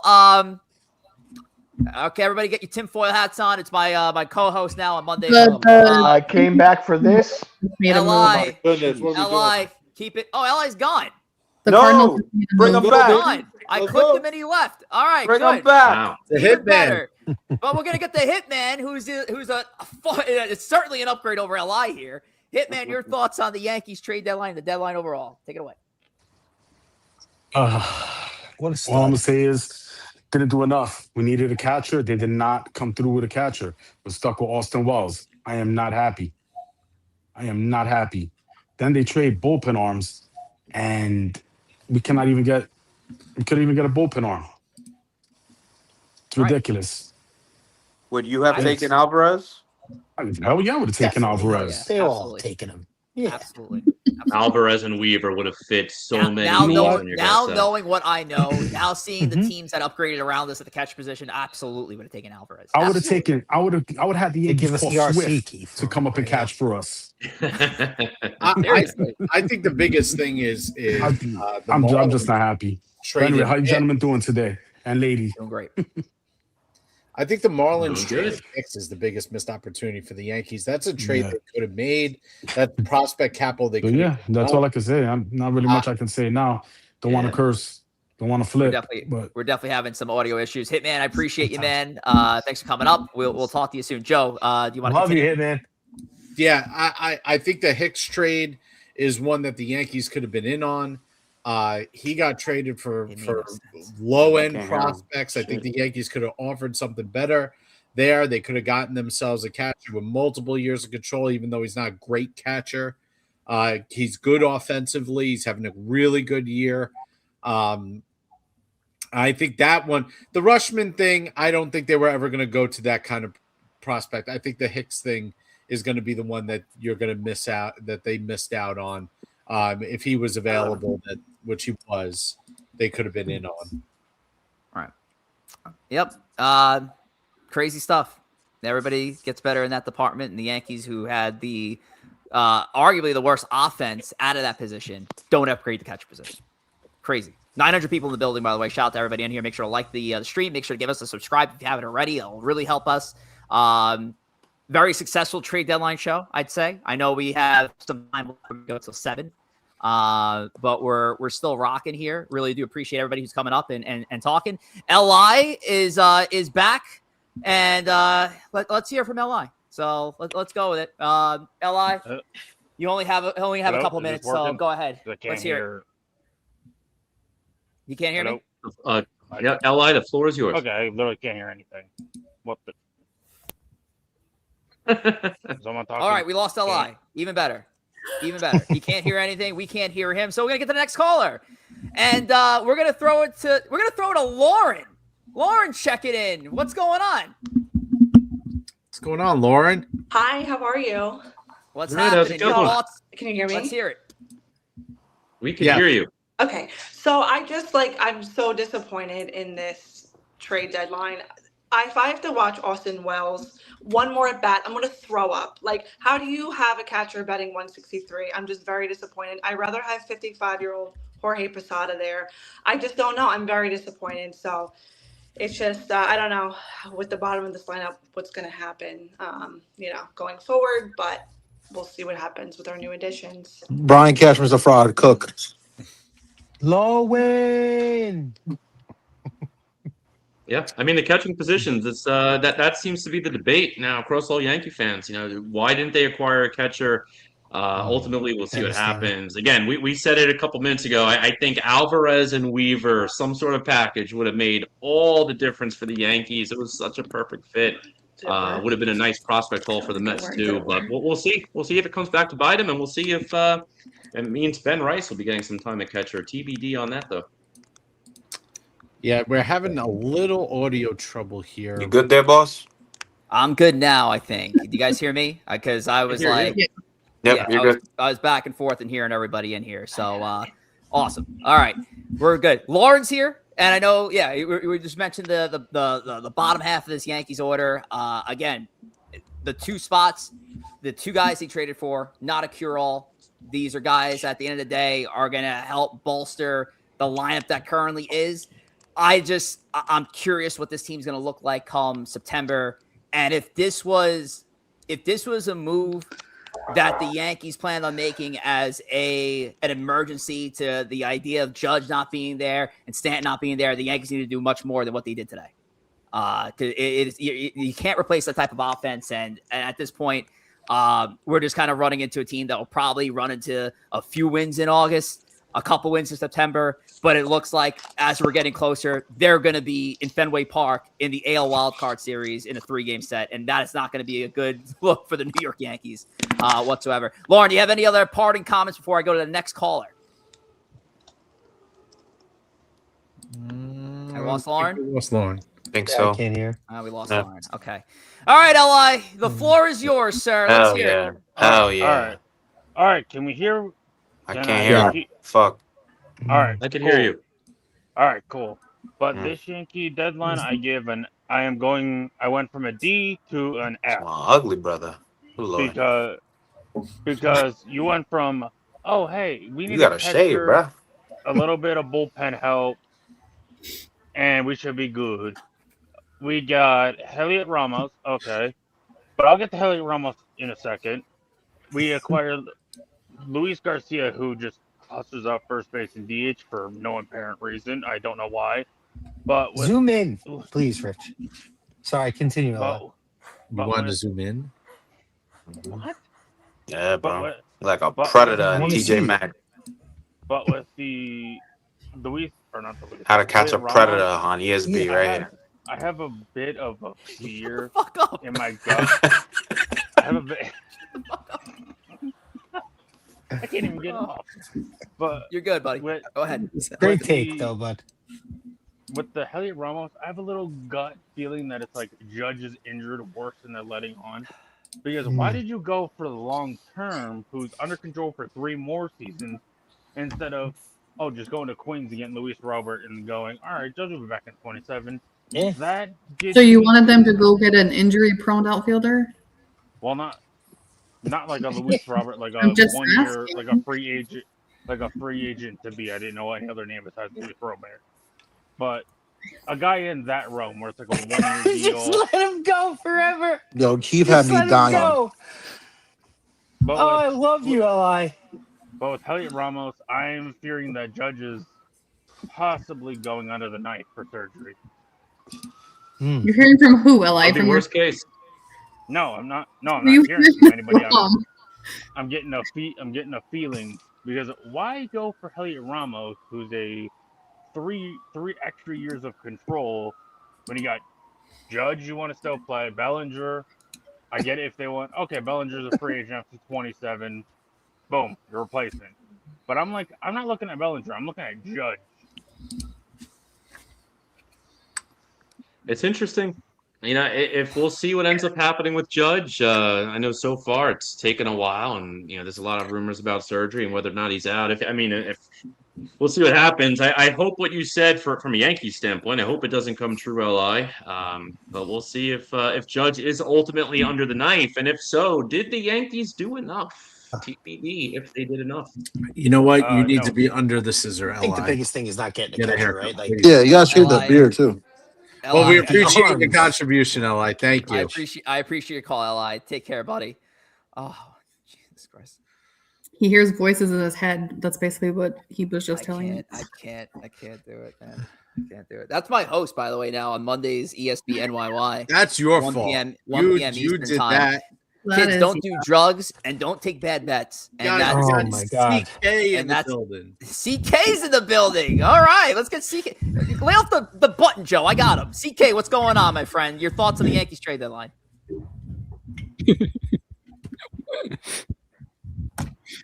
He's still wiping away tears over here. Can he not hear me? he might not be able to hear Dude, you. this I know some StreamYard people is- have to I drive can't hear and it. come back. CK, if you Yeah, can hear CK, me, you are up, brother. We're just trying to What's talk. going on, guys? StreamYard's cooked. I can't hear half Nothing the much. people. Welcome to the show. Welcome to the show. How you I feeling? can hear everyone's CK? a lot going on. That LI segment was amazing. I think it broke a lot of people that segment, but Because he got bullied by half the people up here. Of course he got. Of course he got. The dude needs a shave, yo. I'm crying over here still. that was wild. Anyway, CK, just want to see, could you hear us now? Looks like CK. No, he can you hear can't. us? CK can't hear you guys. CK can't hear anybody. Can he? Yeah, he's probably got to drop down and He's come got back. his eyebrows are Yep. at the top of his head. He can't hear us. Yeah. All right, so dude, StreamYard's been fucked, man. StreamYards, we've been stretching the StreamYard's limits. been We're at fucked today. 950 people. Yeah, that's what they weren't ready for. They weren't ready for the near Ooh. 1,000 people that tuned in today. I'm sorry. StreamYard, Yeah. you got to get your shit together. These are the numbers we're trying to do every single Monday now. I Come know. on now. What are we talking Did about? Li bring the people? Is that what just happened right now? I don't know. What People came. People came. They probably have been like, yo, they're doing some kind of Make-A-Wish thing. That's cool. Good for them. Oh gosh. A lot of people follow Bin Laden, Yeah, so it look, is what like it I is. said, my friend across the way, Pete Simonetti, Kev Cruz, they're doing a great thing over on NYYU. They're doing the benefit trade deadline. They're going 24 hours from 7 to 7. So I don't know what the hell they're going to do now from till 7 o'clock today, but they're doing it for charity. We're here, been doing 12 hours straight of different streams, and we're doing it with charity. So there's a big difference between the two. So there's shout out to the people from afar that's also doing this damn thing. Really do appreciate it. We are at the 627 mark. Look, like I said, all these great, I think we can take down the feed by now. I think we're done. I don't think we're going to see another note here. We'll try one more time. Let's see what happens. Have they announced what Casey Mize went for? They I didn't did. see- they There did? was an announced package. I think the Casey Mize deal, I think they got another player in the deal, San Diego did. And I saw it was, I think it was Cash Mayfield. There it is. Scroll up. Oh, do you found it? Oh, here it is, right here. Casey Mize engaged Workman from the Tigers for Cash Mayfield, the Padres' #2 prospect, and Jackson Wolf. Jackson is what they got back. Why do I feel like that's not a lot? Because Padre prospects suck. Well, Padres got no. It's Ethan Salas, and then it's the Island of Misfit Toys. I think remember they traded everybody away. Yeah. All All right, I That's think true. I'm good on the feed, boys. I think that's Yeah. I think No we're more good. I think breaking we have all the news. news we need here. So that's that. The timeline's done. Really appreciate everybody being in here. Let's do some housekeeping notes because we have a lot of people here who are the face and voices of different projects we got going on here at Empire State of Baseball. KEEF is back with us here. One of those is a little project called BX2X, which our host is here. Big Slick, what goes on BX2X? What can the people expect for our post game show? Slick there? I thought Slick was there. We lost Slick. He's not there on my screen. I don't see him. Yeah, I don't see him. I thought he was Fire Cashman. Oh well. Well, Big Slick is the host of this show. It's called BX2X. Does a great job over there. Gets a lot of the crash outs that come through after Yankee losses. They don't like to speak positively though when the Yankees do win games. I've noticed that. It's always, oh, what are they gonna do next? But hey, it's BX2X. So join us for New York Yankees post-game show on our X feed on ESB NYY. Phil from Shirley hosts a great show. Phil from Shirley's back with us. Phil from Shirley hosts a great show on Fridays called Queens Boulevard. What's tell us about Queens Boulevard, Phil from Shirley. We're still talking Mets, Rich, surprisingly. I know it's like one of the toughest things to do. The Knicks championship is wearing off, but it's been a tough season, man. This has been, like I said before, one of the toughest times of my Mets fandom life to expect to just see us constantly going to be competing always. And we're sellers. We're out of it. I'm upset for us not getting rid of guys today. I never thought I'd see the day again. So we'll be talking Mets baseball. We'll probably just be talking about prospects and other things because Mets baseball is probably going to be over soon. Right, Joe? What are we going to talk about, Joe? Yeah, I mean, other than following these rookies and seeing where they finish in the Rookie of the Year race, there's really nothing left to talk about in Mets land. It is preparing for next year, and the hope of our future as Met fans lies with these kids, and it's going to be like that for a little while. So you're looking at the new core. You got to hope that these kids continue to develop. I'm hoping McLean can keep up the last month and put himself in that running for Rookie of the Year with Sal Stewart and JJ Weatherholt, which he's not far off from him. So if he has a good end to the season, we may get a Rookie of the Year on our team. Rich, we got to have an ESB day at Citi Field, right? The tickets are going to be giving them away. One night when the Yankees are off, we could get everybody there. I think we could definitely get it for cheap this year, 100%. We could make something work. I think we still got some summer left, a little bit of good fall weather to boot. Interesting note, I just got this here. Emmett Sheehan optioned to AAA by the Dodgers. Don't you like to be in that position where you can option like starting pitchers like that to AAA and not skip a beat? Fucking unbelievable with this team. Last show I do want to shout out here. It's called the Bronx Take. Bronx Take goes live Monday through Wednesdays, typically 1 p.m. Eastern time. We have a bunch of hosts that contribute to a Bronx Take, do a great job talking Yankees over on the ESB NYY channel. Joe, I think we have something else cooked up later on today. We haven't figured out a time yet, but Extra Innings, which usually follows all our Empire State of Baseball. I think there is going to be a plan to do an Extra Innings later on tonight. I think we're looking at potentially 9 p.m. maybe. I'm pretty sure. So yeah, something like that after dinner. But yeah, come through. We'll take some time to recess. I know the Yankees get started at 7:05. I believe the Mets. I mean, who's watching the Mets? But some games happen at 7:05. So we'll recess, eat some food, get right back into it. Extra Innings will take place at around 9 p.m. over on ESB Podcast's main X page. Now, look, guys, when it came down to, regardless of what the Mets did, regardless of what the Yankees did, regardless of really what 20 other some odd teams did by today, does it really fucking matter? Does it matter anymore? Does it matter? Corey, doesn't matter. Joe doesn't even matter.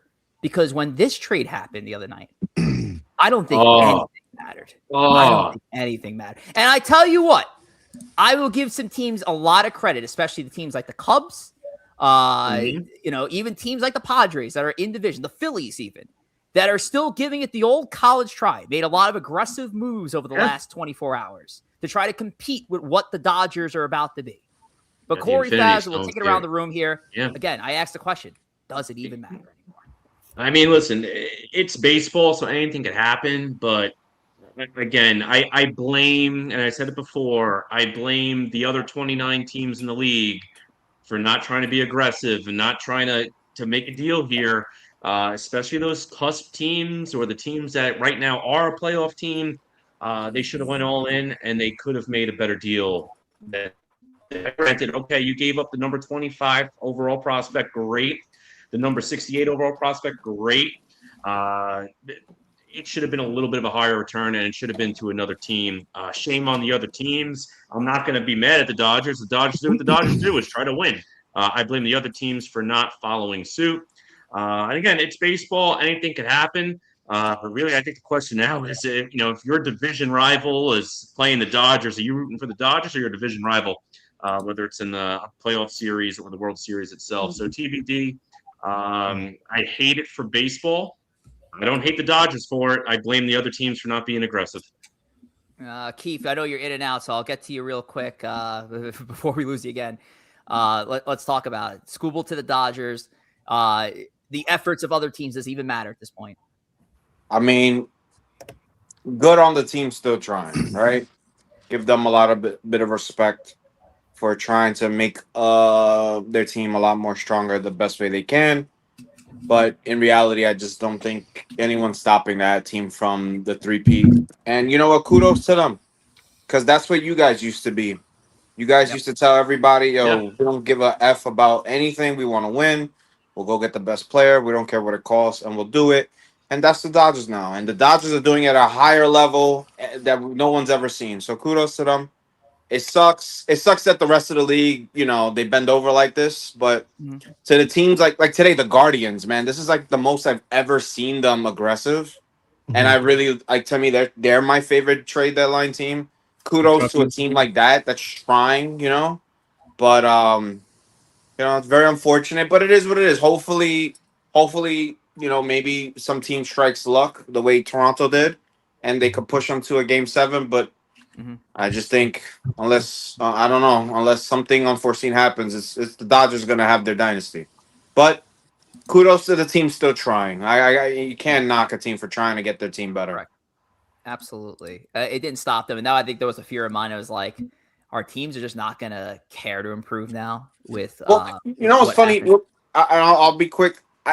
I saw a lot of outrage about this, but if all of us owned the baseball team, all of us, and one of our friends was the owner of the Dodgers, and he's been telling us for the longest, guys, you could go get him, but at the end of the day, he's going to sign with us. Why would any of us bid? Sure. Why the hell? So I get it from both ends. It is what it is. The sport did this to themselves. You know what I'm saying?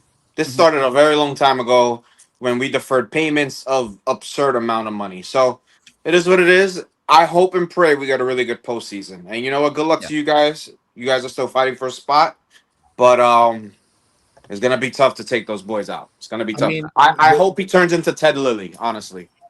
I mean, this goes back to several things, right? Like this goes back to the conversation with Mookie Betts when they traded Mookie Betts. The Dodgers are there to pounce on weakness that other teams show. And the problem is there's not enough teams showing strength right now and willingness to do what it takes to win. We can debate where the Mets are in their process or whatever. We can't doubt the fact that the Mets have made an effort to do everything possible. Whether those moves work out or not is another question. The Mets offered $55 million to Kyle Tucker. The Dodgers came over the top and offered 60. All right, so the Mets are trying. But when the other teams don't try, when you turn around and offer Tyreek Skubal $140 million as a contract extension as the Detroit Tigers did 2 years ago after he won his first Cy Young, that's not enough. You know this guy's going to go for $400 million. He's your homegrown player. Put a competitive offer together. The reason he's a Dodger right now is because you showed weakness. The Red Sox showed weakness in their handling with Mookie Betts. The Braves showed weakness in their handling of Freddie Freeman and saying, nah, we don't want a homegrown superstar. We want Matt Olson instead. That it all comes back to the Dodgers have assembled their team because most of the guys on the team are rejects from the other ones. You know what? The Angels, listen, at the end of the day, he was going to either stay an Angel or be a Dodger. He wanted to be on the West Coast. He was probably going to be a Dodger. The Angels could have traded him and loaded up. They should have. They could have traded him. They didn't trade was the Shohei. biggest misplay. You know what, Joe. Even to your point, Glass now, former Ray. Blake Snell, former Ray. Tariq Skubal, former Tiger. Yeah. Teoscar Hernandez bounced around. Freddie Freeman, you said it. Mookie Betts, you said it. All these guys are from other organizations. And you keep giving them to them. You keep giving it to them. And that's the problem is now the seeds have already been planted. Now they're just a runaway freight train. You're right. They were what the Yankees were in their early 2000s, where when that free agent became on the board, you said, there's no point in bidding in CC. The Yankees getting them. There's no point in bidding into Ciarra. The Yankees again. The Dodgers have now created that. So until it starts blowing up, and it will blow up eventually. These guys are going to get old. The contracts and the deferrals are going to get back to them. The league's gonna pull them back in the CBA. It will get back at them and start biting them. But they've created a runaway freight train where now every player wants to be there. They're like the Warriors from several years ago. Warriors, Durant, and then Warriors. You saw the random MLB veteran starter taking league minimum deals to just be on the team. Right. That's what they are. And eventually it's going to come back. But right now, everything goes through LA. And let me get to somebody needs to step up. If the Brewers didn't like it, the Brewers could have put up Laura or any of the top prospects they had. And they didn't. They didn't. Yeah. Let me get to Ciarra on her thoughts. I'll get to Phil, and then we're going to start wrapping up. Yeah, I mean, I guess I'll just be repetitive. We can't really be mad at the Dodgers when no one else is putting up a fight, right? Like all the guys that the Dodgers are overpaying are players that their previous team didn't want to pay. If teams stopped being afraid of the tax and just pay players, we wouldn't be in this situation. Also, I don't know. There's a rumor, and I don't know if it's true or not, but I'm pretty sure Skubal came out and said that he wanted to go to LA. So the Tigers really had no fighting chance to keep him anyway. Yeah. He's from California, right? Well, he's from California, and he sees an easy win. Like you look at the Dodgers, and as back in the day, everybody wanted to play for the Yankees. Now everybody wants to play for the Dodgers because it looks like an easy win. But never say never. A three-peat is very hard. They could easily lose to the Phillies in the playoffs or the Cubs or whoever. You never know. You never know. You have to play the game. Yeah, I think the only thing we have going for us is that it's baseball, right? That's it. Yeah. That's it. You said it. He's from Hayward, California, which is San Francisco. So he should have went to the Giants. Rough times for everybody else. Outside of the Dodgers, and it might not even be the Dodgers for your answer, folks. I know, Joe, you asked letter grades of our own teams, but which team do you think had the strongest trade deadline as we close up today? Joe, I'll start with you if you have one. I think the Cubs, actually. I think the Cubs have reformed that rotation. I know Ciarra's excited because she gets to see some nice baseball in Chicago. They've completely revamped the rotation. They went out there. They spent money. They got players they needed. They have a nice mix of veterans now. They got a nice pitching staff. They don't have an ace. I still think they're missing that top tier starter. They went out, but they turned around and they got what they felt they needed. They were very active. So if I had to guess, that would be my favorite set of moves that they did. Corey. I'm going to go with the Giants. And, on paper, the Giants acquisitions was a trade deadline. I was kind of hoping for the Mets. I mean, they stacked up on organization's top 10 prospects. A lot of interesting deals. And a couple of them were rentals, too. Listen, Arias was a rental, for example. So I give the Giants credit. If you're a seller, that's how you want to execute a trade deadline. Kudos to them. KEEF. I'm in love with the Guardians. I like what I saw from them. It's something you don't see from them quite a bit, so that's why I really like it. They got Joe Adele for really nothing. They got Griffin from the Nationals. You know, I don't know if they're good enough maybe to do anything in the playoffs, but I know a few Cleveland Guardian fans, and they're always kind of complaining that they don't do anything at the deadline or they don't do anything in the offseason. And kind of seeing my phone go off a bit with their names attached to it, it's kind of cool. I do think the Cubs are probably the best overall. I think that's a good call by Joe because their pitching was trash. Um, they got a lot of Mets over there too. Like, you know, maybe the future MVP of baseball in the National League that I told Ciarra all about in the beginning of the offseason. But yeah, let's go Guardians. You know, I really do wish more teams had a really good strong deadline, but I'm gonna roll with the Guardians. Phil, same question. Who had the strongest deadline? I was debating between the Cubs and Guardians, actually, going back and forth because I like what Keith's saying with the Guardians, but I got to go with the Red Sox, a total another team. I think the Red Sox, as a fan, if I'm a fan of the Red Sox, you got to be so happy to see how aggressive they were and going for it. The American League's so wide open. A point that Corey made earlier. I couldn't imagine being a fan of a team that's within 4 games of the playoffs right now and you're selling. I'd be going nuts. So I got to give the Red Sox all the credit right now. They really went all in and they're going for it right now. Ciarra? I'm torn between the Cubs and the Rays right now because the Rays are leading the AL East right now, and they went out and they made a couple moves that definitely better them. I know Freddie Peralta struggled with the Mets this year, but the Rays have proven to be able to fix people and to produce good players. So I'm curious to see how that's going to go for them. But the Cubs, before the season, they locked in their infield with all their young guys, so they really only needed pitching, and they went out and got it. So they could be the team that takes down the Dodgers. I like all the answers. Big Philly is on the screen alone. I don't know why. Joe, I don't know why. Joe, stop clicking away, pal. I mean, this is I got this. Don't worry. I was going to give the flex. You guys mentioned. Look, a few guys mentioned the Chicago Cubs. I'm actually going with the other Chicago team. I'm saying the White Sox. The White Sox surprised me at this deadline because I think a lot of folks could have seen what they were doing and said, like, the teams under them are going to catch them at some point. No, they capitalized on their market. They needed a starting pitcher. They added Luis Castillo. They needed a bullpen. They added Huascar Braziba. They're taking chances on certain players. Like Joey Bart was once a top prospect. They got to add him to the catcher's miss. They got Brenton Doyle, who's a solid defensive player. So I think for just taking advantage of the situation and just trying to get better and not letting the fact that, we're the AL Central team, we're the top of the league right now, but no, they took advantage of where they're at. So shout out to the White Sox. Cubs, again, great deadline for them. Boston, that was a good call out from Phil. Boston had a great deadline. And even like the mention of the Giants with the deadline that they had and bringing in those prospects. So few winners.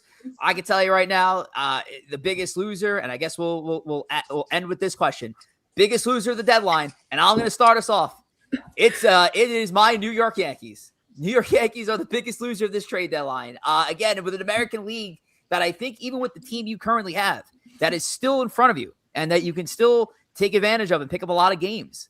You did not address some of the biggest needs of this team. Yes, you added players that we've said it multiple times throughout the broadcast that help you tread water, but you've had the worst offensive catcher. You never got the catcher. You traded 3 major league relievers. You never got a reliever back. And all this talk about them being involved in different deals like the Rushman stuff and the Miller and the Morihone. Again, the Padres went down the buying route. But all that talk, and you didn't hear anything. You heard about the talk about them dangling either Spencer Jones and Jason Dominguez. They're still going to be here.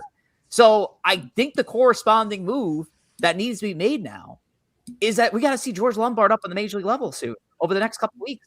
Because if you're not going to get the upgrades externally outside of Ramos and Garcia Jr., then internally you got to start making some calls and seeing who's going to be the next person up. And it's a shame that they're already going to put this spotlight on Lombard. But this is what it looks like it's going to come down to, unfortunately. Ciarra? Yeah, I'm also going to say the New York Yankees, just because the American League, the East is so open right now. Even with all of the injuries to this team, they're still in contention for playoffs right now, right? And the fact that in the past, I want to say 29 out of 40 games, they've scored less than 3 runs. So we're heavily relying on pitching right now. And you can't continue to overuse your bullpen. Like, it's just going to hurt us in the end. So they ignored a lot of holes, unfortunately. And outside of Lombard, I think that we also need to see somebody like LeGrande up here for the rest of the season. They need as much help as they can get. Yeah, once he gets activated off the minor league IL, would like to see him in that bullpen next. So we'll throw it to the Mets guys. We'll start it with KEEF, the loser of the 2026 MLB trade deadline. Who do you got? Atlanta Braves. They acquired a guy who has one more strikeout than Sean Manaea. Total F. Guys are the biggest frauds in the league. The Atlanta Braves. They stink. They're overrated. They are fake, big, tough guys. And they really don't want to play against the Dodgers because clearly Tyler Mahle, whatever his name, whatever his name is the answer. Those guys are losers. They're pretenders. And they're not going to even last. They're first-round exit, easily, hands down, F. Tyler Mahle, Lane Thomas, Brent Suter among the acquisitions. Phil, loser of the deadline. I got to stick with the Yankees. I think their biggest issue coming in was the catcher position. It was like they have to address that. They have to bring another guy in. They didn't do it. To me, the reliever, I think, could be handled in-house, a la fucking Wainwright in 2006. I think the Yankees can have one of these kids come up and could be dominant. Who knows? He could be that good, especially with what you hear about him. But I think that the catcher position, it's been so bad for you guys. And like everyone keeps saying, that 6, 7, 8 is terrible. You should have brought somebody in there that could have been both. Joe?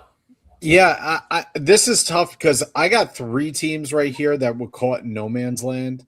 Mm-hmm. And I'll just go through them quick. The Cincinnati Reds, they're 5 games under 500. They did not. I didn't even see a trade with a Reds player on it. They could have gotten rid of Tyler Stevenson and got something from the Yankees, who desperately needed a catch and upgrade. They didn't do that. There were talks of Ellie De La Cruz potentially moving. They didn't do that. So they're caught in no man's land. The Athletics, same thing. So no moves. They're 27 games under 5 or 22 games under 500. What are they doing? They could have sold on Severino. They could have sold on a couple of guys that might have been useful for somebody else. And I think actually the biggest loser of all of them, I think, is the Texas Rangers. Rangers are 1.5 games out of a playoff spot, and they're talking about there's talks that Jacob deGrom nixed a trade. Mm-hmm. You're talking about offloading Jacob deGrom. You're 1 game out of a playoff spot. Oh, yep. In the AL West, it's awful. You have to be sitting there on the Texas Ranger team and just being like, "What are we doing? What's the plan?" It's fans too. How could you be a fan of that organization? That is not what you want to see. And they did nothing. They did nothing to improve. You get a decent player or two, all of a sudden you can take control of that division. 100%. Correct. So those are my 3 teams just caught in absolute no man's land. I can get on the Yankees for not getting a reliever. I'll save that for next week on ESB. But at the end of the day, the Yankees did improve. We can argue how much they improved. They did improve. I think I think those other 3 teams were just caught with their pants down. Corey? Yeah. San Diego Padres for not trading for Kodai Senga. No, just kidding. I love what Joe said about the Rangers, because I agree. I think that's exactly what's bad with baseball right now, is that you have so many teams that if they have the slightest inkling that they don't have a chance, they immediately stop buying and immediately start selling off. So shame on the Rangers. That's a prime example of what's bad for baseball. And I'll agree with the Yankees point too as my overall pick, just because I feel like the Yankees, again, I love the trade they made for Garcia. But I think, the lack of other moves they made, I don't think helped them. And the moves they did make don't move the needle, and maybe added a few more questions. You had a strength in a bullpen that you took away from, not added. You made the trade with the Giants. Does that help you? I think that's a tread water move, and Garcia is not necessarily a natural fit. Great trade, nice bat, but it's not a natural fit in terms of position of need. All right. In the world of treading water, I'll assess the Yankees lineup prior to their IL activations, which, again, hopefully happens sooner than later, and hopefully this adds to a better team, and hopefully your team's not out of it completely by the time these guys come back. But you're looking at a team right now that's probably going to look like Wells is still behind the plate, which is unfortunate. Your first base, the plan right now, and I'm not the biggest fan of it, but it's the plan. is going to be Goldschmidt and Garcia splitting time there. Garcia against the righties, Goldschmidt against the lefties. I'd assume be swapping responsibilities at the leadoff spot. Jazz is still there at second. They're probably calling up Lombard to play short. Third base will be a mix of McMahon and Caballero. Rice is your DH.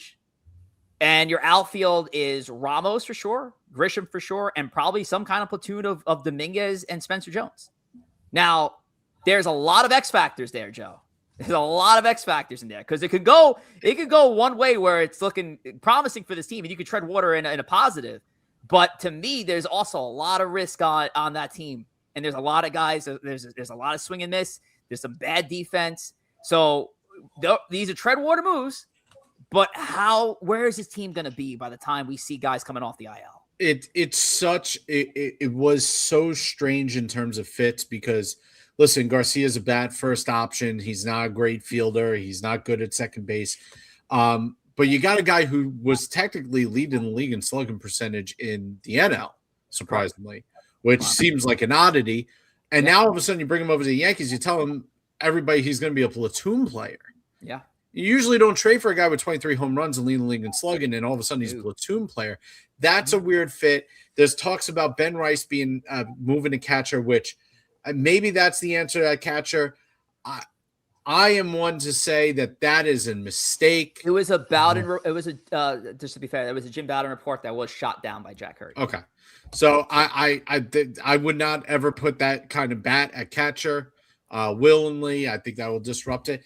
It's very weird. And then if Stanton returns, which is a huge if at this point, I'm not even considering him. Well, who's the odd man out on the roster? Like Volpe's going to get sent down. All right, but like at some point you're going to run out of roster space, and now we're back to the Yankees of a few years ago, where you have four guys centered around the DH spot that really shouldn't be in the field.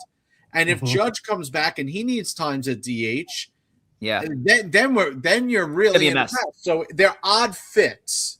It's gonna be a mess. I think Ramos can stick in left field if Grisham's not hitting by the time Cody comes back. Cody can play center. We know that. Ramos can stay in left. And I'm not as concerned with the outfield. The infield I'm concerned with because I just don't think any guy particularly fits them overall too well once guys start getting healthy again, assuming they do get healthy. All righty. We have breaking Mets news. Get out of here. The Mets August 19th. The Mets August 19th. Freddie Peralta T-shirt giveaway. 15,000. Now the first 5 fans who enter the stadium get to pitch out of the bullpen. That's a hell of a promotion. I love that. I love that for you guys. That's great. Speaking of, by the way, you mentioned an August date. I want to throw out an August date, and then we're gonna wrap up for good here. For our next ESB Live is one that we're very excited to do here.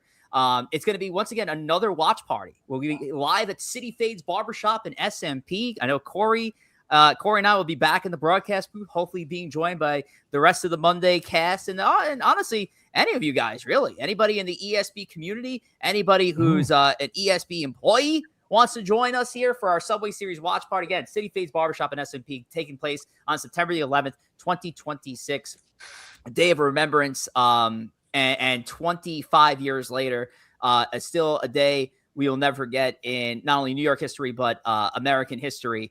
But we got the Yankees and Mets doing battle at Yankee Stadium in the Bronx, and we'll be there doing the play-by-play. We're going to have a lot of fun, of course. It was a great time when we did our play-by-play watch party, Corey, back in March for the WBC. So highly recommend you guys coming out for this one. And if you're not going to come out for it, at least come through to the live stream as well. We'll be simulcasting as well. That was a fun time. I mean, we had a really fun time in person. You know, we probably had at one point, about 10 people in there. I know it was really the three of us kind of doing it live. And we had a lot of interaction in the chat too, which was awesome. Really good turnout in the chat.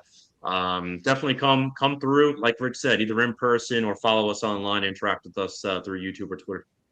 Absolutely. So September 11th, mark your calendar for our next ESB Live. We're back at it next Monday for our normal slotted Empire State of Baseball. We're going to run another checkpoint series. So we're going to do another checkpoint, our midseason checkpoint amongst the four of us, do a quick review of the Yanks and Mets at this stage of the year. Now that we're past the trade deadline, that's going to be next Monday, 8 p.m. Eastern time. on X and YouTube. We got 2 minutes to go.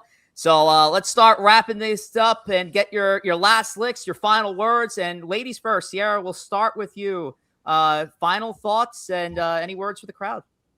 Yeah, honestly, I just hope the Yankees don't disappoint us for the rest of the season and we actually make the playoffs. That's all I really got. This is a very disappointing deadline. So nice to see more often around these ESB parts, and we're wishing you nothing but the best, of course. Phil from Shirley. Go ahead, I'm buddy. excited. I'm excited to hear Yankee fans crying. I enjoy their misery. That's all I have to live for right now as a Met fan. But let me get my cup so I can get the tears, boys. Come on. Love you. KEEF. May God help the Mets. Love you all, though. Phil. Oh, Phil, I already got you. Joe. Thank you to the over 1,000 people that tuned in today. Over 1,000 people that tuned in today. Kudos to you. Thanks for helping out here at ESB. Don't forget, go to ESB on YouTube and hit that subscribe. There you go. No, just to echo what Joe said, go ahead, give us a follow at Empire City Baseball on YouTube. Really awesome interacting with everyone today, whether you just commented or joined in on the panel.